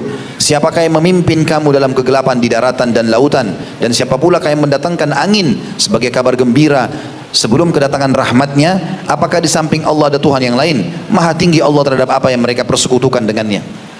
Maksudnya adalah, siapa yang memberikan kalian panduan pada saat gelap gulita di hutan misalnya, kalian masih bisa berjalan, masih ada sedikit yang kalian lihat cahaya. Nggak ada, kalau kecuali ada, pasti ada Tuhan di situ, ada campur tangan pencipta yang mengatur itu semua. Dan siapakah yang mendatangkan angin sebagai berita gembira? Maksudnya angin sebelum turun hujan. Biasanya sebelum hujan ada angin, dan angin itu rasanya enak sekali, sepoi-sepoi, enak, nyaman, baru turun hujan gitu kan. Atau pada saat setelah turun hujan atau sementara turun hujan, anginnya enak, sejuk. Allah mengatakan itu saja tanda-tanda kebesaran ada di situ. Ya. Ayat 64-nya. Amman yabda'ul khalqa thumma yu'iduhu wa man yarzuqukum minas sama'i wal ard a ilahum ma'allah qul hatu burhanakum in kuntum shadiqin. Siapakah yang menciptakan manusia dari permulaan, dari sperma sama sel telur, kemudian mengulanginya lagi, nanti dibangkitkan. Dan siapa pula yang memberikan rezeki kepadamu dari langit dan bumi? Siapa yang keluarin buah-buahan, turunkan hujan, suburkan tanah? Kadang-kadang Allah datangkan tanda-tanda kebesarannya ya. Banyak petani, pekebun ya, mereka betul-betul menganggap dirinya hebat, sudah tanam sekian banyak. Allah SWT datangkan cobaannya. Dalam satu malam Allah datangkan tikus entah dari mana, habis, gak jadi panen. Sekali Allah tahan hujan, kemarau, mengeluh semuanya petani, gak bisa, gak ada air. Maka Allah mengatakan, siapa yang memberi kalian rezeki dari langit dan bumi? Katakanlah, tunjukkanlah atau unjukkanlah bukti kebenaranmu jika kamu memang orang-orang yang beriman. Sebelum kita lanjutkan teman-teman, saya juga ingin menitik beratkan sebuah poin di sini. Coba teman-teman di ruangan ini sekarang, di masjid ini, di ruangan ini kita renungi sama-sama. Coba datangkan Tuhan yang disembah selain Allah yang selama ini kita tahu. Pohon misalnya dianggap keramat, patung misalnya dari batu, matahari, apalah jin-jin, penjaga lembah lah segala macam. Apa andil mereka kalau kita lagi lapar, kalau kita lagi haus, disehelai rambut kita? Apa andilnya? Allah nanti akan kita temukan beberapa ayat dari depan. Allah mengatakan, kenapa kalian sembah sekutu-sekutuku itu, yang kalian jadikan sekutu partnernya Allah? Apa yang mereka buat kalian? Tahu teman-teman kenapa orang Mekah itu dikatakan zaman jahiliyah? Umar bin Khattab radhiyallahu anhu pernah, kadang-kadang kalau beliau lagi duduk, lalu beliau tersenyum sendiri. Sering terjadi, tapi orang segan mau nanya Umar gitu. Karena Umar punya wibawa luar biasa, nggak sembarang orang nanya. Maka satu waktu ada orang beranikan diri bertanya, wahai Amirul Mukminin, di zaman khilafahnya beliau, kenapa anda kadang-kadang kami lihat senyum sendiri? Apa sebabnya? Supaya orang tidak sangka buruk ini. Mau tahu sebabnya apa? Kata Umar, saya kadang-kadang teringat masa jahiliyah dulu di Mekah. Apakah kalian tahu? Dulu kami menyembah berhala, dan kami membuat berhala di Mekah dulu harus dari batu-batu Mekah. Dibuat sendiri. Batu itu uniknya teman-teman, dia yang pahat, dia yang bentuk matanya, dia yang bentuk hidungnya, dia yang bentuk mulutnya, kotak, apalah bentuk ini, bentuk hewan segala macam. Dia yang warnain, dia yang pikul di tempat yang dia mau sembah. Kalau rusak dia yang perbaiki. Lalu dia panggil Tuhan, wahai Tuhan. Tuhan dari mana ini? Masa Tuhan dia yang buat? Gitu kan? Umar bilang, saya teringat zaman jahiliyah dulu. Kami harus buat patung yang tidak bisa mendengar, tidak bisa melihat dari batu Mekah. Satu waktu saya pernah keluar dari Mekah, safar. Dan orang Mekah harus sembah, begitu keyakinan mereka zaman itu. Sembah patung tapi harus dari batu Mekah. Saya lupa bawa batu dari Mekah, lupa bawa Tuhan saya. Jadi dia lupa bawa Tuhannya gitu kan. Jalan di tengah jalan, di tengah padang pasir yang sudah jauh. Pada saat saya lagi istirahat sebentar, saya ingin minta keselamatan sama Tuhan saya. Cari, tidak ada Tuhannya, lupa bawa patung dari Mekah. Dia bilang saya lupa, nggak ada. Saya cari, ada batu banyak di padang pasir, tapi tidak boleh, harus batu Mekah. Saya cari, nggak ada dari Mekah kecuali kurma, makanan saya. Ini dari Mekah, maka saya ambil kurma tersebut, saya bentuk seperti patung, lalu saya sembah. Ini kata Umar dan saya sembah, gitu kan? Setelah itu saya lapar, maka saya potong kepala Tuhan saya dan saya makan. Bagaimana nggak dinamakan zaman jahiliyah? Yang uniknya di zaman sekarang dengan teknologi canggih masih ada orang begitu. Di Indonesia ada begitu. Saya pernah lewat di suatu bandara di salah satu kota di Indonesia, tidak usah kita sebutkan, nanti ada yang tersinggung lagi. Gitu. Kadang-kadang sensitif sekali, kita suka tersinggung ini segala macam. Saya pas mau pulang ke Jakarta dari kota itu, di bandara ada satu patung di pintu. Saya nggak tahu itu manusia bukan, hewan bukan, apa ini? Hidungnya panjang, matanya belalak, gitu kan? Warnanya merah. Apa ini? Saya sempat tanya, apa ini? Oh ini salah satu yang dianggap Tuhan. Tuhan dari mana? Hah? Ada bahkan orang taruh depan rumahnya patung dua, sudah pendek, gendut, matanya belalak, pegang pentungan. Tanya kenapa? Bisa tahan pencuri. Siapa yang bilang? Pencuri bisa kencing itu patung. Hah? Uniknya ada orang Islam ikut-ikutan. Taruh patungnya ada pentungannya. Aneh ini.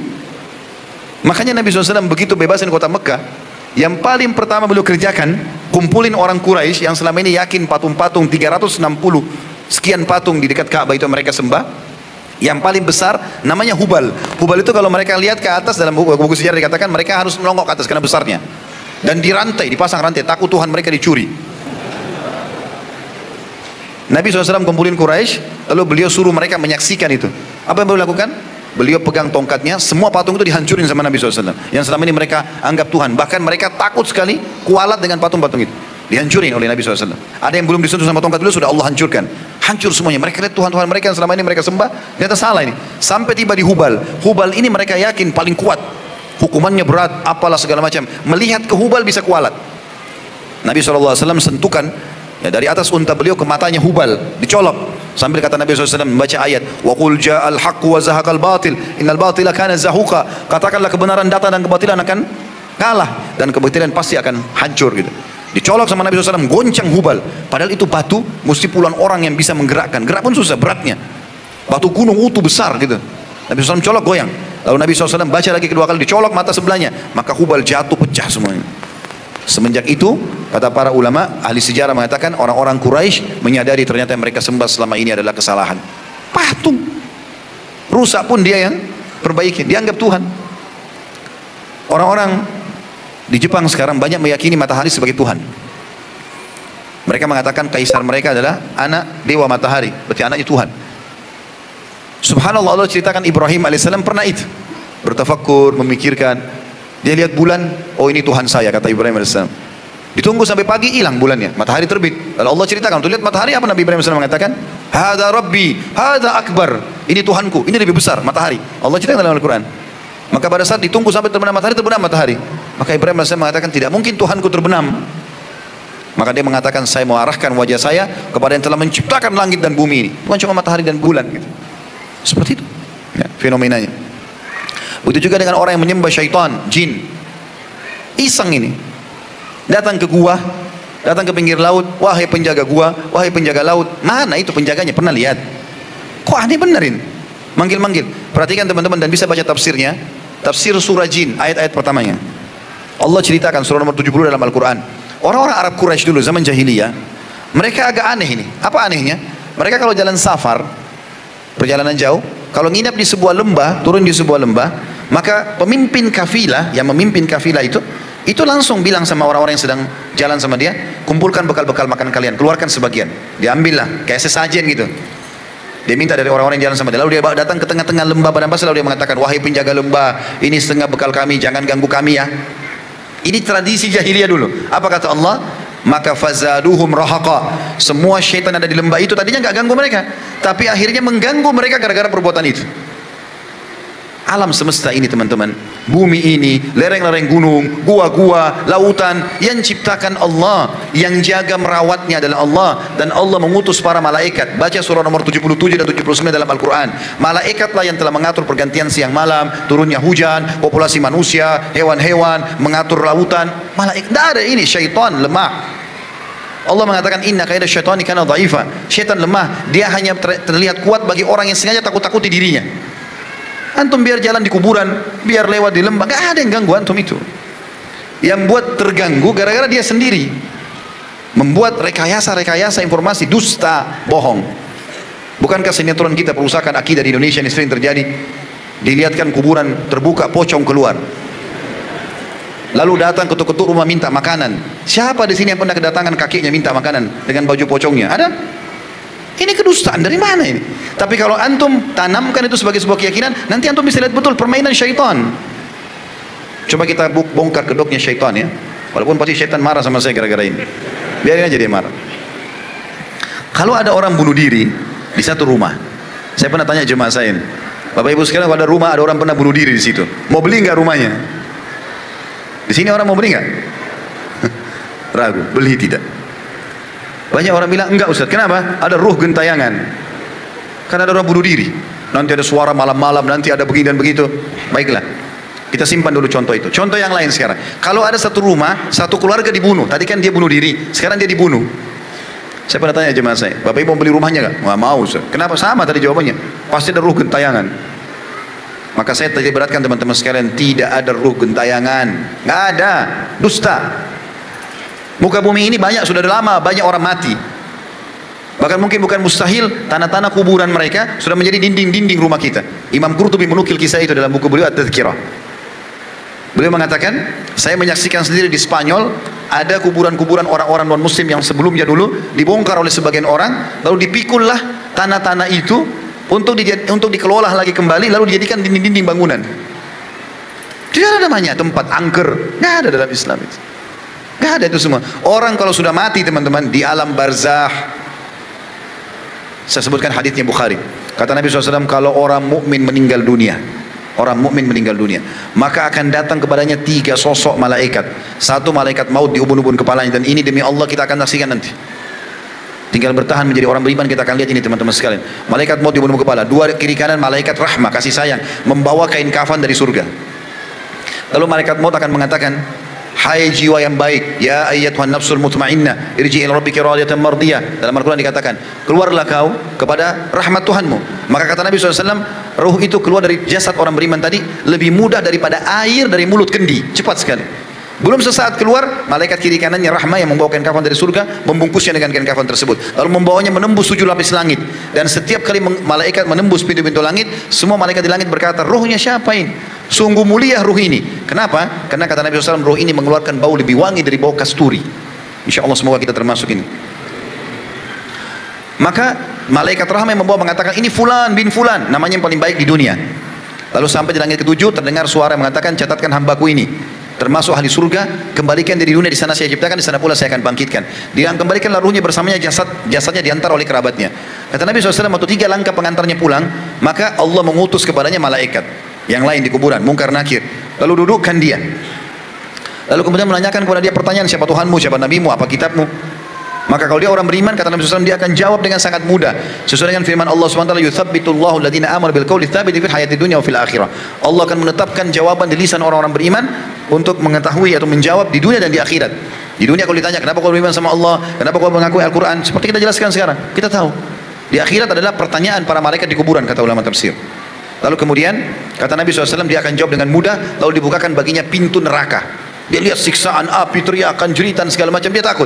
Malaikat bilang apa? Lihat, dari apa Allah selamatkan dirimu. Karena kau beriman tidak jadi masuk sini, tapi Allah lihatkan dulu dia. Ditutup, dibuka pintu surga, dayang-dayang, permadani, lautan, sungai, buah-buahan, segala macam. Dia tertarik, kata malaikat, ini tempat kau. Setelah itu, dia berdoa mengatakan, ya Allah, cepatkan waktu, cepat kiamat, maksudnya aku ingin masuk ke surgaku. Lalu datang di sebelahnya orang yang tampan, bersih, wangi, dia kagum. Maka dia karena kagum, dia mengatakan, siapa kau ini? Sungguh sempurna ciptaan Allah pada dirimu. Dia mengatakan, aku adalah amal solehmu yang akan menemani kau sampai hari kiamat. Jadi sholat kita, puasa kita, majlis ilmu begini, semuanya, zikir, baca Quran, doa, akan jadi makhluk di kuburan menemani kita. Lalu kemudian terdengarlah Allah SWT berfirman mengatakan kepada para malaikat, ya, bentangkan permadani dari surga buat hambaku ini. Maka terbukalah permadani tersebut, lalu dia mencium bau wanginya surga tersebut, dan dia menikmati, bisa melihat surganya. Maka jadilah kuburannya taman dari taman surga. Taman dari taman surga. Ini kalau orang beriman, selamanya sampai hari kebangkitan. Kalau orang fasik, muslim tapi banyak dosanya, dan orang kafir, kafir masuk orang musyrik, orang munafik, semua masuk dalam kafir, maka akan datang 3 sosok malaikat. 1 malaikat maut di ubun-ubun kepala, 2 malaikat penyiksa di kiri kanannya, bawa kain kafan dari neraka. Lalu akan berkata malaikat maut, hai jiwa yang busuk, keluar kepada murka Tuhanmu. Wa na'udzubillah. Semoga Allah selamatkan kita dari ini. Maka yang terjadi teman-teman sekalian, ruhnya nggak mau keluar, kata Nabi SAW, berantakan di tubuhnya. Maka malaikat maut mencambuk wajah dan bokong mereka dengan keras, sebagaimana Allah jelaskan dalam surah Al-Anfal. Maka dicabutlah ruhnya dengan cara paksa. Kata Nabi SAW, ibaratnya seperti bulu domba yang dibasahkan, dililitkan di pohon berduri, lalu ditarik dengan keras sehingga berantakanlah bulu domba itu. Belum sesaat keluar, ditangkap oleh malaikat kiri kanan penyiksa, dibungkus dengan kain kafan dari neraka, dibawa ke langit. Baru di langit pertama saja para malaikat menolak sambil mengatakan, siapa ini? Ruh siapa ini? Sungguh buruk ruh ini. Kenapa? Karena Nabi SAW mengatakan ruh itu mengeluarkan bau lebih busuk dari bangkai. Wa na'udzubillah. Maka malaikat yang membawanya mengatakan penyiksa, ini fulan bin fulan, namanya yang paling buruk di dunia. Maka terdengar Allah mengatakan, catatkan hambaku ini termasuk ahli neraka. Belum sempat naik ke langit-langit, gitu kan? Dan kembalikan di dunia, karena sana saya ciptakan, di sana pula saya bangkitkan. Dikembalikanlah jasadnya itu atau ruhnya ke dalam jasadnya atau di kuburan. 3 langkah orang melangkah pulang, maka datang malaikat dudukan dia, tanya siapa Tuhanmu, siapa Nabimu, apa kitabmu. Dia tidak bisa jawab. Ingat, muslim pun tapi banyak dosanya, tidak sempat taubat, dia hanya berkata seperti orang-orang kafir, innama aqulu kama kana yaqulun nas. Saya nggak tahu, saya cuma ikut-ikut dulu orang bilang apa. Lalu kemudian setelah itu dibukakan baginya pintu surga oleh para malaikat. Dia kagum lihat, ya, luar biasa indahnya. Maka dia pun berkata, malaikat pun berkata, lihat, dari apa kau haramkan dirimu? Kalau kau beriman beramal saleh, kau akan masuk sini dulu. Ditutup, dibuka pintu neraka, siksaan, pedih, anas, segala macam, teriakan, jeritan. Dia takut pada malaikat, ini tempat kau sekarang, kau nggak bisa menghindar dari sini. Maka dia pun berkata, ya Allah, jangan cepatkan waktu, jangan cepatkan kiamat, karena aku tidak ingin masuk ke nerakaku. Lalu kemudian setelah itu datang di sebelahnya orang yang tampannya buruk, bau badannya busuk, menakutkan. Dia takut, dia mengatakan, pergilah, siapa kau ini? Sungguh buruk ciptaan Allah pada dirimu. Maka orang itu mengatakan, aku adalah dosa-dosamu yang akan menemani kau sampai hari kiamat. Zinanya, dustanya, segala macam akan temani dia. Kemudian setelah itu, kata Nabi SAW, dinding kuburannya dalam hadis Bukhari, dinding kuburannya akan menjepit tubuhnya sampai tulang rusuknya seperti ini. Riwayat lain, Allah mengutus malaikat, riwayat Bukhari juga, yang tidak punya pendengaran dan penglihatan. Allahu alam bagaimana. Membawa sebuah besi. Yang besi itu kalau seluruh jin dan manusia bersatu untuk membalik, mereka tidak akan mampu karena beratnya. Dipukulkanlah kepada orang ini dan seluruh makhluknya Allah mendengarkan kecuali jin dan manusia. Karena kalau mereka dengarkan cambukan malaikat itu, mereka akan meninggal seketika. Maka jadilah kuburannya lubang dari lubang neraka. Kenapa Ustaz datangkan riwayat sepanjang seperti ini? Karena saya mau hubungkan tadi dengan masalah itu. Ruh gentayangan tadi. Orang yang tadi contoh pertama bunuh diri dosa bukan? Hah? Masih ada yang ragu dosa nggak? Karena di Indonesia ini masih ada yang minum baygon lah, putusin urat nadinya lah, buang dirinya. Ini kenapa bunuh diri? Dan aneh, karena putus cinta, karena PHK kerja, masih bisa nikah sama yang lain, bisa kerja yang lain, gitu kan? Tapi jelas seperti itu. Orang yang bunuh diri tadi dosa. Berarti dia di kuburannya sedang disiksa. Nggak ada lagi gentayangan datang ke rumah ganggu-ganggu orang, keluarin suara, nggak ada. Orang juga tadi yang dibunuh sekeluarga, contoh yang kedua, kalau mereka muslim, orang yang dibunuh membela kehormatannya, membela hartanya, membela keluarga, mati syahid. Maka mereka kuburannya jadi taman dari taman surga. Juga tidak akan keluar gentayangan ganggu orang. Lalu Ustaz, dari mana suara bayi di rumah saya? Ada suara ini di atap saya, ada begini dan begitu. Itu permainan syaitan yang ada di sekitar rumah antum. Kapan antum besar-besarkan, makin jadi dia. Oh, kayaknya saya takut ke belakang rumah, nanti ada suara ini. Padahal tidak ada suara sebelumnya. Dia yang buat itu. Datanglah syaitan seperti dari kasus orang-orang Quraisy di lembah. Tidak ada apa-apa wahai penjaga lembah, jangan ganggu kami. Maka Allah bilang syaitan makin kerjain mereka. Antum kalau lewat di sebuah rumah ada orang bunuh diri, misalnya pagarnya 10 meter, begitu antum jalan syaitan di situ keliling. Itu orang yang bunuh diri, perempuan, rambutnya panjang, matanya belalak gini-gini. Kalau antum takut, balik ke sana, kita lihat betul, itu permainan syaitan. Tapi kalau kita tidak takut, a'udzubillahi minasyaitonir jalan, tidak akan ada apa-apa. Jadi itu semua cuma permainan syaitan. Ya. Baik, kita lanjutkan ayatnya. Kembali kepada ayat tadi. Ayat 65-nya, "Qul la ya'lamu man fis samawati wal ardil ghaiba illallah wa ma yusy'iruna ayyana yub'atsun." Katakanlah tidak ada seorang pun di langit dan di bumi yang mengetahui perkara yang gaib kecuali Allah, dan mereka tidak mengetahui bila mereka akan dibangkitkan. Maksudnya mereka karena tidak belajar agama, tidak beriman, mereka jadi tidak tahu ada kehidupan akhirat. Ayat 66-nya, balid daraka ilmuhum fil akhirah bal hum fi syakkim minha bal hum minha amun. Sebenarnya pengetahuan mereka tentang akhirat tidak sampai ke sana, malahan mereka ragu-ragu tentang akhirat itu, lebih-lebih lagi mereka buta daripadanya. Karena tidak beriman, mereka jadi tidak tahu semuanya. Ayat 67, wa qala alladziina kafaru a idza kunna turaban wa abauna a inna lamukhrajun. Berkatalah orang-orang kafir, apakah setelah kita menjadi tanah dan begitu pula bapak-bapak kita, apakah sungguhnya kita akan dikeluarkan dari kubur? Maka Allah berfirman di ayat 68-nya, laqad uidna hadza nahnu wa abauna min qablu in hadza illa asatirul awwalin. Sesungguhnya kami telah diberi ancaman dengan ini dan juga bapak-bapak kami dahulu, dan ini tidak lain hanyalah dongengan-dongengan orang-orang dahulu kala.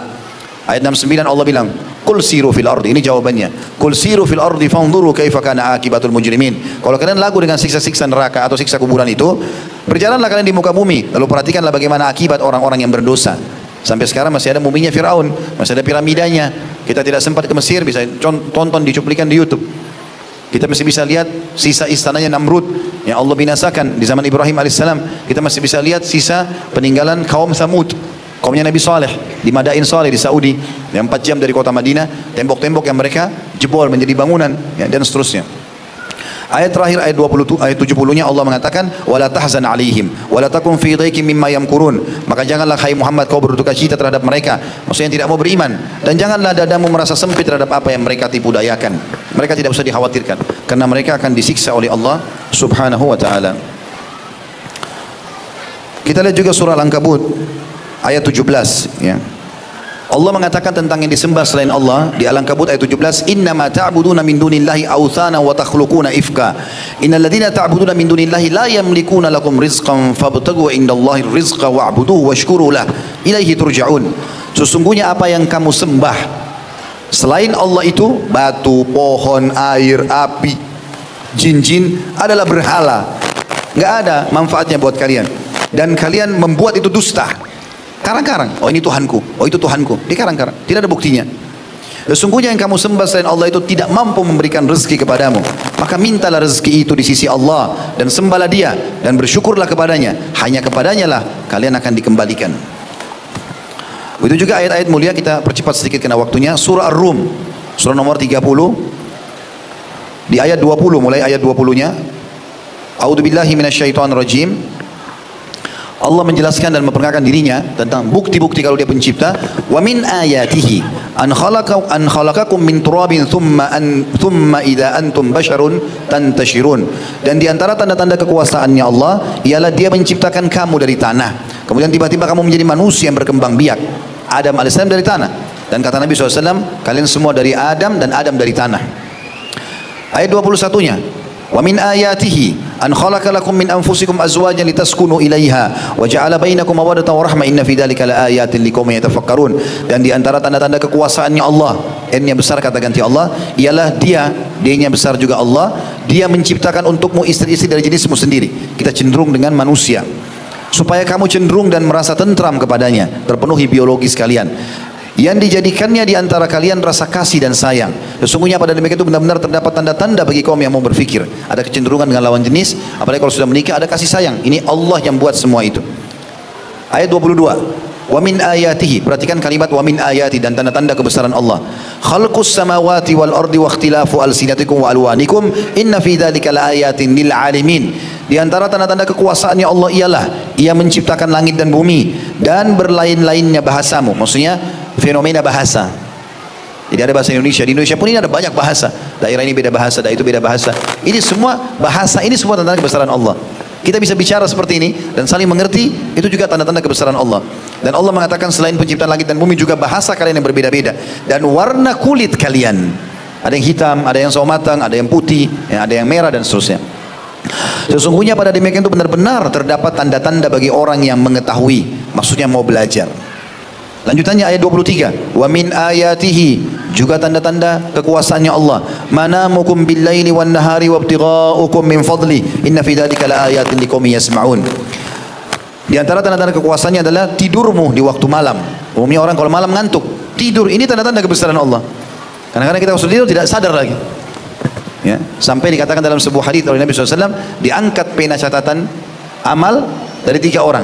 Anak kecil sampai dia balik, orang gila sampai dia sadar, orang tidur sampai dia bangun. Tidur itu tanda kebesaran Allah. Tubuh kita kayak sedang diperbaiki kembali, makanya tidur, bangun tidur segar. Itu tanda-tanda kebesaran Allah, bukan cuma sekedar tidur saja. Allah juga mengatakan, di antara tanda-tanda kalian ada tidurmu di waktu malam dan siang hari, dan usahamu mencari sebagian dari karunia-Nya, maksudnya mencari rezeki, punya keinginan bekerja. Sesungguhnya pada yang demikian itu benar-benar terdapat tanda-tanda bagi kaum yang mau mendengarkan. Ayat 24, wa min ayatihi yurikumul barqa khawfan wa tama'an wa yunazzilu minas sama'i ma'an fayuhyi bihil ard ba'da mautiha inna fi dzalika laayatin liqaumin yaqilun. Di antara tanda-tanda kekuasaannya juga adalah Dia memperlihatkan kepadamu kilat yang menimbulkan ketakutan dan harapan. Fenomena listrik kilat yang besar kita bisa lihat gitu kan. Dan Dia menurunkan hujan dari langit, lalu menghidupkan bumi dengan air itu sesudah matinya. Tadinya tandus, begitu turun hujan sedikit, tumbuhlah tumbuh-tumbuhan. Sesungguhnya pada demikian itu benar-benar terdapat tanda-tanda bagi kaum yang mempergunakan akalnya. Ayat 25, wa min ayatihi an taqumas sama'u wal ardu bi amrih thumma idza da'akum da'watan minal ardi idza antum takhrujun. Dan di antara tanda-tanda kekuasaannya ialah berdirinya langit dan bumi dengan iradatnya atau dengan keinginan Allah SWT. Kemudian apabila Dia Allah memanggil kamu sekali panggil dari bumi, seketika itu juga kamu keluar dari kubur. Nanti hari kiamat Allah cuma memanggil dengan satu seruan, semuanya bangkit lagi makhluk untuk dihisab. Ayat 26-nya, walahu man fis samawati wal ard kullun lahu qanitun. Kepunyaan Allah lah siapa saja yang ada di langit dan di bumi, semuanya hanya tunduk kepadanya.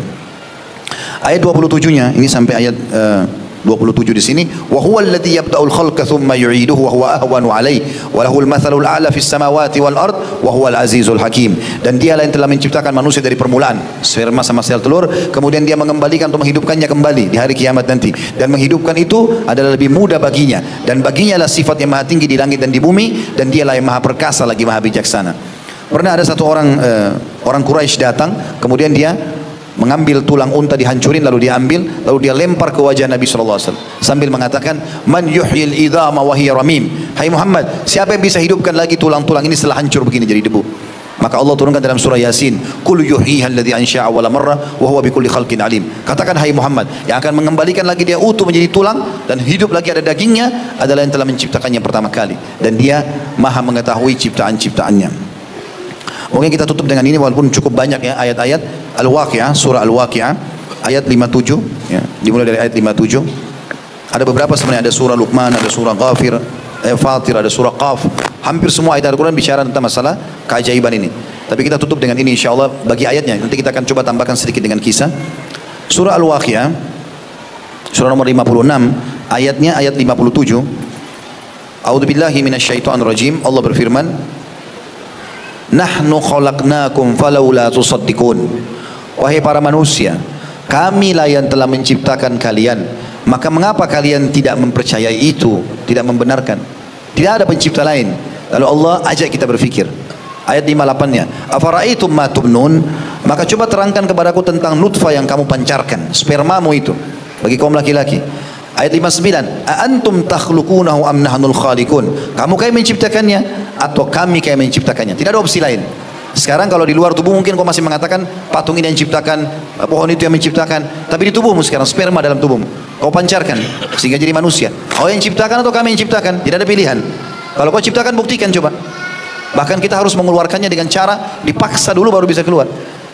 Lalu Allah mengatakan ayat 60-nya, "Nahnu qaddarna bainakumul mauta wa ma nahnu bimasbuqin." Kami telah menentukan kematian di antara kamu. Bukan cuma ciptakan sperma, ajalmu pada saat hidup pun kami sudah tentukan, dan kami sekali-kali tidak akan dapat dikalahkan, kata Allah. Ayat 61, "Ala an nubaddila amsalakum wa nunsyi'akum fi ma la ta'lamun." Untuk menggantikan kamu dengan orang-orang yang seperti kamu dalam dunia ini dan menciptakan kamu kelak di akhirat dalam kehidupan atau dalam keadaan yang tidak kamu ketahui. Artinya Allah mengatakan kami mampu ciptakan, kami binasakan kalian semua, kami ganti kalian dengan makhluk yang baru bisa. Begitu juga kami akan bangkitkan kalian dan kami akan hisab kalian hari kiamat.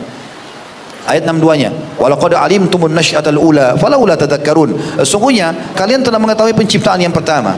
Kalau belajar tahu dari Adam, maka mengapa kamu tidak mengambil pelajaran untuk penciptaan yang kedua? Artinya kalian sudah ada diciptakan di muka bumi ini, sebagaimana kita ada di sini, kita juga bisa ada di akhirat. Ayat 63-nya, "Afara'aitum ma tahruthun." Coba terangkan juga kata Allah kepadaku tentang apa-apa yang kamu tanam, tumbuh-tumbuhan itu. Ayat 64-nya, "Antum tazra'unahu am nahnu zari'un." Kamu yang menumbuhkannya atau kami yang menumbuhkannya? Yang kau tanam sekarang, kau yang tumbuhkan atau kami yang tumbuhkan? Coba dengan caramu sendiri. Tidak usah kasih air, tidak usah kasih pupuk, bilang saja tumbuh, nggak bakal tumbuh. Berarti kau tidak bisa.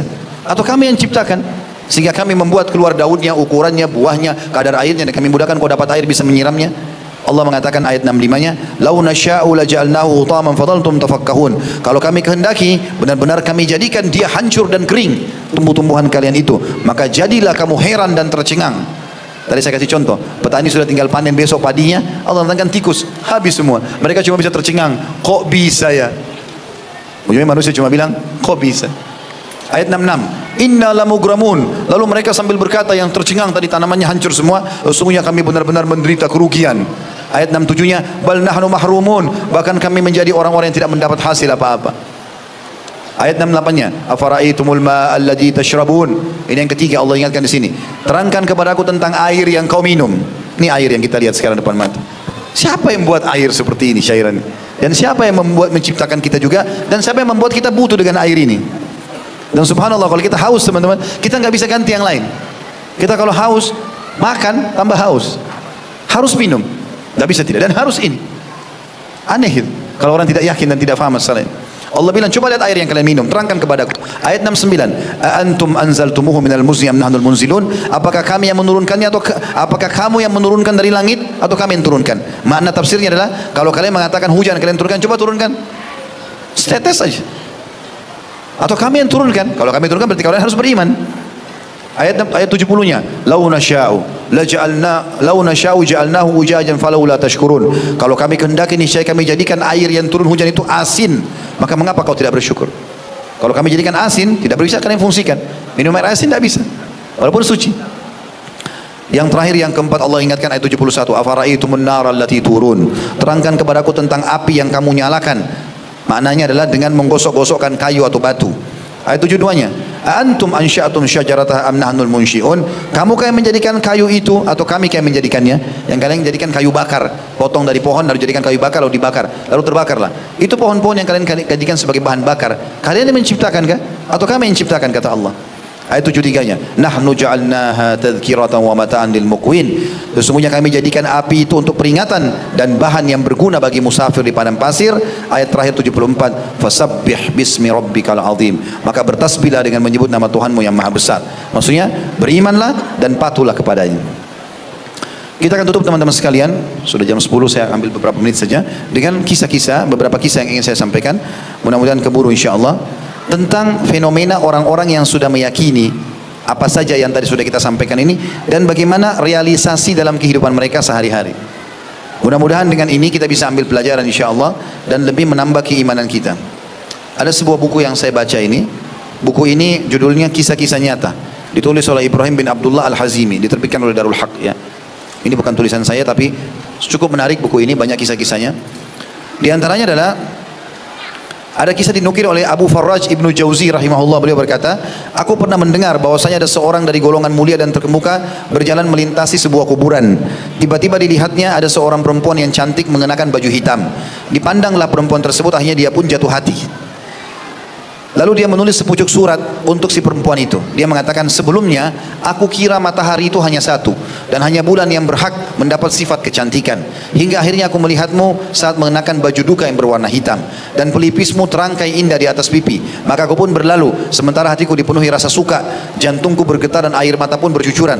Jawablah ungkapan ini seiring dengan ucapan terima kasih dan gunakanlah kesempatan untuk menyambung hubungan dengan orang yang sedang kasmara. Maksudnya ini syair cinta, jadi cinta dengan seorang wanita. Setelah ditulis, dilemparkan surat tadi ke arah perempuan yang dia lihat dekat kuburan tadi.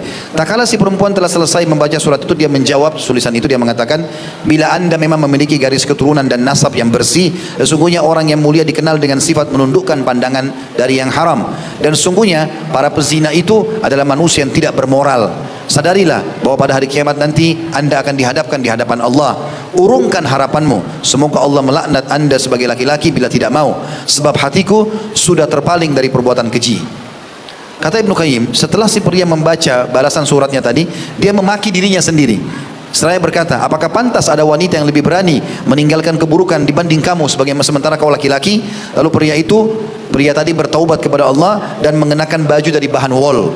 Kemudian pergi ke Baitullah Al-Haram di Ka'bah. Suatu hari, maksudnya dia beribadah di sana, dekatkan diri kepada Allah. Sudah tidak pikir lagi masalah dunia. Satu hari, saat dia sedang dalam tawaf, tiba-tiba dia lihat wanita cantik yang dulu pernah dia sukai. Dia juga mengenakan baju dari wol, wanita itu. Si wanita berkata kepadanya, alangkah pantasnya penampilan seperti ini untuk seorang yang mulia. Maukah anda melakukan sesuatu yang boleh untuk anda? Maksudnya menikahi dia, si wanita ini.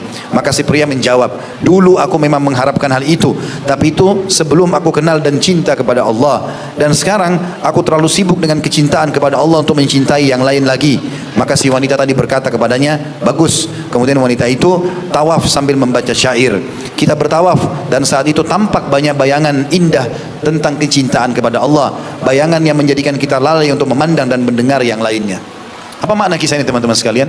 Artinya ada cinta yang lebih mulia daripada cinta sama pasangan atau yang haram. Itu cinta kepada Allah SWT. Itu kalau sudah tertanam dalam hati, itu luar biasa. Kalau teman-teman sudah mulai masuk dalam tahapan bagaimana caranya supaya mendekatkan diri kepada Allah, hadir majlis ilmu, sudah mulai sholat, puasa segala macam, terus saja dalam masalah itu dan tutup pintu-pintu maksiat. Akan sampai nanti kita pada sebuah titik teman-teman, baca Quran gak mau berhenti, sujud gak mau diangkat kepalanya, berdoa rasanya gak mau berhenti berdoa, ada kesempatan berbuat baik selalu mau berbuat baik. Itu karena sudah tanda keimanan. Selama masih ada dosa tidak bisa itu terjadi. Maka dosa ini masalah besar bagi kehidupan kita. Al-Hasan Basri juga menukil sebuah kisah bahwasanya ada seorang wanita pelacur yang tidak mau ditiduri di masanya kecuali menyerahkan 100 dinar. Ini banyak sekali, ratusan juta rupiah kalau kita sekarang. Maka ada seorang laki-laki miskin, dia pengen sekali karena lihat perempuan ini sangat tertarik, sangat cantik, tinggi, putih, segala macam fitnah perempuan yang lebih ada pada dia. Sampai dia bekerja, kata Hasan Basri, dia bekerja hanya untuk, dia banting tulang hanya untuk mengumpulkan uang 100 dinar itu. Terus dia bekerja sampai dia penuhi uang itu hanya untuk berzina sekali dengan wanita ini. Maka datanglah dia ke tempat wanita tersebut sambil mengatakan, sungguh engkau telah membuat aku kagum. Kemudian aku pergi dan bekerja membanting tulang hingga berhasil mengumpulkan 100 dinar. Maka si wanita tadi mengatakan, serahkanlah uangmu kepada pelayanku agar dicek keaslian dan ditimbang beratnya. Setelah dibayarkan, si wanita tadi berkata, masuklah. Si wanita itu mempunyai rumah yang terhias indah dan ranjang dari emas. Ketika masuk, wanita itu berkata, ayolah, mau saya berzina. Tak kala pria itu telah duduk, kata Hasan Basri rahimahullah dalam kisah ini, dengan posisi duduknya seseorang yang ingin berzina, maksudnya di atas perempuan tersebut. Pada saat itu dia tiba-tiba mengingat bagaimana si laki-laki ini ya, bagaimana nanti dia mempertanggungjawabkan perbuatan zina di hadapan Allah. Tubuhnya tiba-tiba menjadi gemetar dan syahwatnya hilang. Maka dia tiba-tiba berkata pada wanita itu, biarkanlah aku keluar dari rumah ini. Tidak jadi, dia tarik kemaluannya, tidak jadi berzina. Dan uang 100 dinar ambil saja untukmu. Maka kata Hasan Basri dengan penuh rasa heran, si wanita tadi bertanya, ada apa denganmu? Kau telah mengaku pernah melihatku lalu engkau kagum dan menginginkan diriku, kemudian engkau pergi bekerja membanting tulang hingga berhasil mengumpulkan 100 dinar. Dan setelah engkau bisa mendapatkan aku, kau mengatakan hal tersebut, kau meninggalkan tiba-tiba. Ini sungguh aneh. Seperti yang menjawab, tidak ada yang mendorongku untuk melakukan hal itu selain perasaan takutku kepada Allah subhanahu wa ta'ala. Aku membayangkan bagaimana saat nanti aku berdiri di hadapannya. Si wanita berkata, jika kau memang benar-benar berkata jujur, maka tidak ada yang berhak menjadi suamiku kecuali engkau. Tapi si pria tidak menanggapi itu, dan dia hanya berkata saja, biarkan aku keluar. Si wanita bilang, baiklah, tapi kau harus berjanji bahwa nanti kau akan menikahiku. Si pria berkata lagi, tidak ada janji sampai aku keluar. Si wanita berkata, engkau harus berjanji, demi Allah bila nanti aku datang kepadamu kau akan menikahiku. Pria itu lalu menjawab, mungkin. Lalu dia mengenakan pakaiannya dan pergi menuju ke negerinya. Dan si wanita tadi, karena sikap laki-laki tadi, maka dia pun meninggalkan dunia hitamnya dengan penuh penyesalan atas segala apa yang pernah diperbuatnya. Sampai akhirnya ia mencari tahu tentang negeri si pria tadi. Kemudian dia bertanya pada orang-orang di sana tentang nama dan alamat rumahnya yang ditunjukkan oleh mereka. Orang-orang berkata kepada pria tersebut, ratu cantik sedang datang dan menanyakan tentang kamu, karena memang sangat terkenal dengan kecantikannya. Saat pria tersebut melihatnya, dia terkejut, lalu kejang dan tiba-tiba mati seketika di tempat. Lalu jatuh di hadapan wanita itu. Maka dia berkata, aku sudah tidak mungkin, kata wanita ini, aku tidak mungkin lagi mendapatkan orang yang satu ini. Tapi apakah dia punya seorang kerabat? Maka orang-orang menjawab, iya, dia punya saudara laki-laki yang miskin. Maka si wanita tadi akhirnya berkata pada saudara laki-lakinya, aku ingin menikah denganmu karena aku cinta pada saudaramu. Akhirnya keduanya menikah dan dikaruniai 7 orang putra. Tapi saksi bahasan kita teman-teman, bagaimana perempuan laki-laki ini meninggalkan zina karena takut kepada Allah subhanahu wa ta'ala. Ini kalau sudah kenal Tuhan akan seperti itu. Dia tidak ingin lagi melakukan itu. Dinukil kisah yang mirip dengan itu, ada seorang laki-laki, dia terkenal dengan ketampanannya dan dia menjual keranjang-keranjang, ya, untuk pikul buah. Ada seorang wanita, putri raja terkenal dengan kecantikannya, ingin berzina dengan dia. Maka dibuatlah sebuah rekayasa keadaan bahwasanya pelayan-pelayan si ratu ini keluar dari rumah lalu memanggil laki-laki tersebut minta tolong kalau ada orang yang orang butuh bantuan dalam rumah. Setelah masuk ke dalam, maka kata si ratu tersebut, kamu sudah terkunci sekarang. Kami tidak memanggilmu untuk meminta tolong atau membeli keranjang-keranjangmu, tapi kau harus melakukan perzinahan. Bukan cuma sama aku, sama pelayan-pelayanku juga ini. Dan kalau kau lakukan apa yang kau minta, maka kami akan memberikan kepadamu. Maka dia mengatakan, bertakwalah kepada Allah, jangan begini-begini. Laki-laki terkenal dengan kesolehannya. Maka ternyata tetap saja perempuan-perempuan ini memaksa. Kalau kau menolak, maka secara otomatis, ya, kami akan teriak dan orang akan mengerumunimu atau memukulmu. Maka dia pun mengatakan, kalau begitu izinkan aku berwudu dan berdoa. Maka perempuan ini bilang, jangan kau olok-olok aku. Ambilkan pelayan air, diambilkan air, dia berwudu, kemudian dia setelah berwudu berdoa kepada Allah SWT, ya Allah, sebagaimana aku telah menjaga kemaluanku dari yang haram semasa aku hidup ini, maka selamatkan juga aku dalam yang haram, selama aku telah menyelamatkan kemaluanku dari yang haram, ya, dan jangan engkau jerumuskan sekarang kemaluanku dalam yang haram dengan wanita ini, karena lama-lama kalau digoda terpengaruh juga. Tiba-tiba Allah buat perutnya mules, kemudian dia bilang, aku ingin masuk ke kamar mandi. Dia masuk ke kamar mandi, kemudian dia buang air besar. Laki-laki ini sangat bersih dan tampan. Tiba-tiba setelah buang air besar muncul di benaknya ide untuk mengambil kotoran dia sendiri. Diambil lalu digosok di badannya, di bajunya. Dia tidak pernah lakukan itu. Waktu dia keluar dari WC kayak kita sekarang, tiba-tiba si ratu tadi melihat dia tuh, perempuan yang cantik ini melihat, heran, ada tai, ada kotoran di badannya. Lalu kemudian perempuan itu mengatakan, sungguh jorok kamu ini, kotor sekali. Dia bilang, beginilah saya sekarang. Maka perempuan itu mengatakan pada pelayannya, keluarkan laki-laki ini karena saya tidak pernah temukan laki-laki yang sekotor ini. Maka dia pun keluar dari rumah tersebut, tidak jadi berzina, sambil sujud syukur kepada Allah subhanahu wa ta'ala. Begitu mereka meninggalkan dosa-dosa. Dan sekian banyak kisah yang kalau kita mau ceritakan mungkin tidak akan pernah habis, ya. Ada beberapa buku yang saya sarankan untuk teman-teman miliki. Di antaranya tadi buku kisah-kisah nyata ini. Ada juga 99 kisah orang saleh. Dibaca ini. Ada juga satu buku saya lupa, kalau tidak salah judulnya 125 kisah nyata. Semuanya teman-teman sekalian tujuannya adalah bagaimana kita agar melihat di realita kehidupan kita, memang ada orang yang sudah terapkan dan diberikan oleh Allah Subhanahu wa taala. Dan sebaliknya, ini sebagai kata penutup saya. Kalau kita melakukan kemaksiatan, maka akibatnya akan sama dengan orang buat maksiat.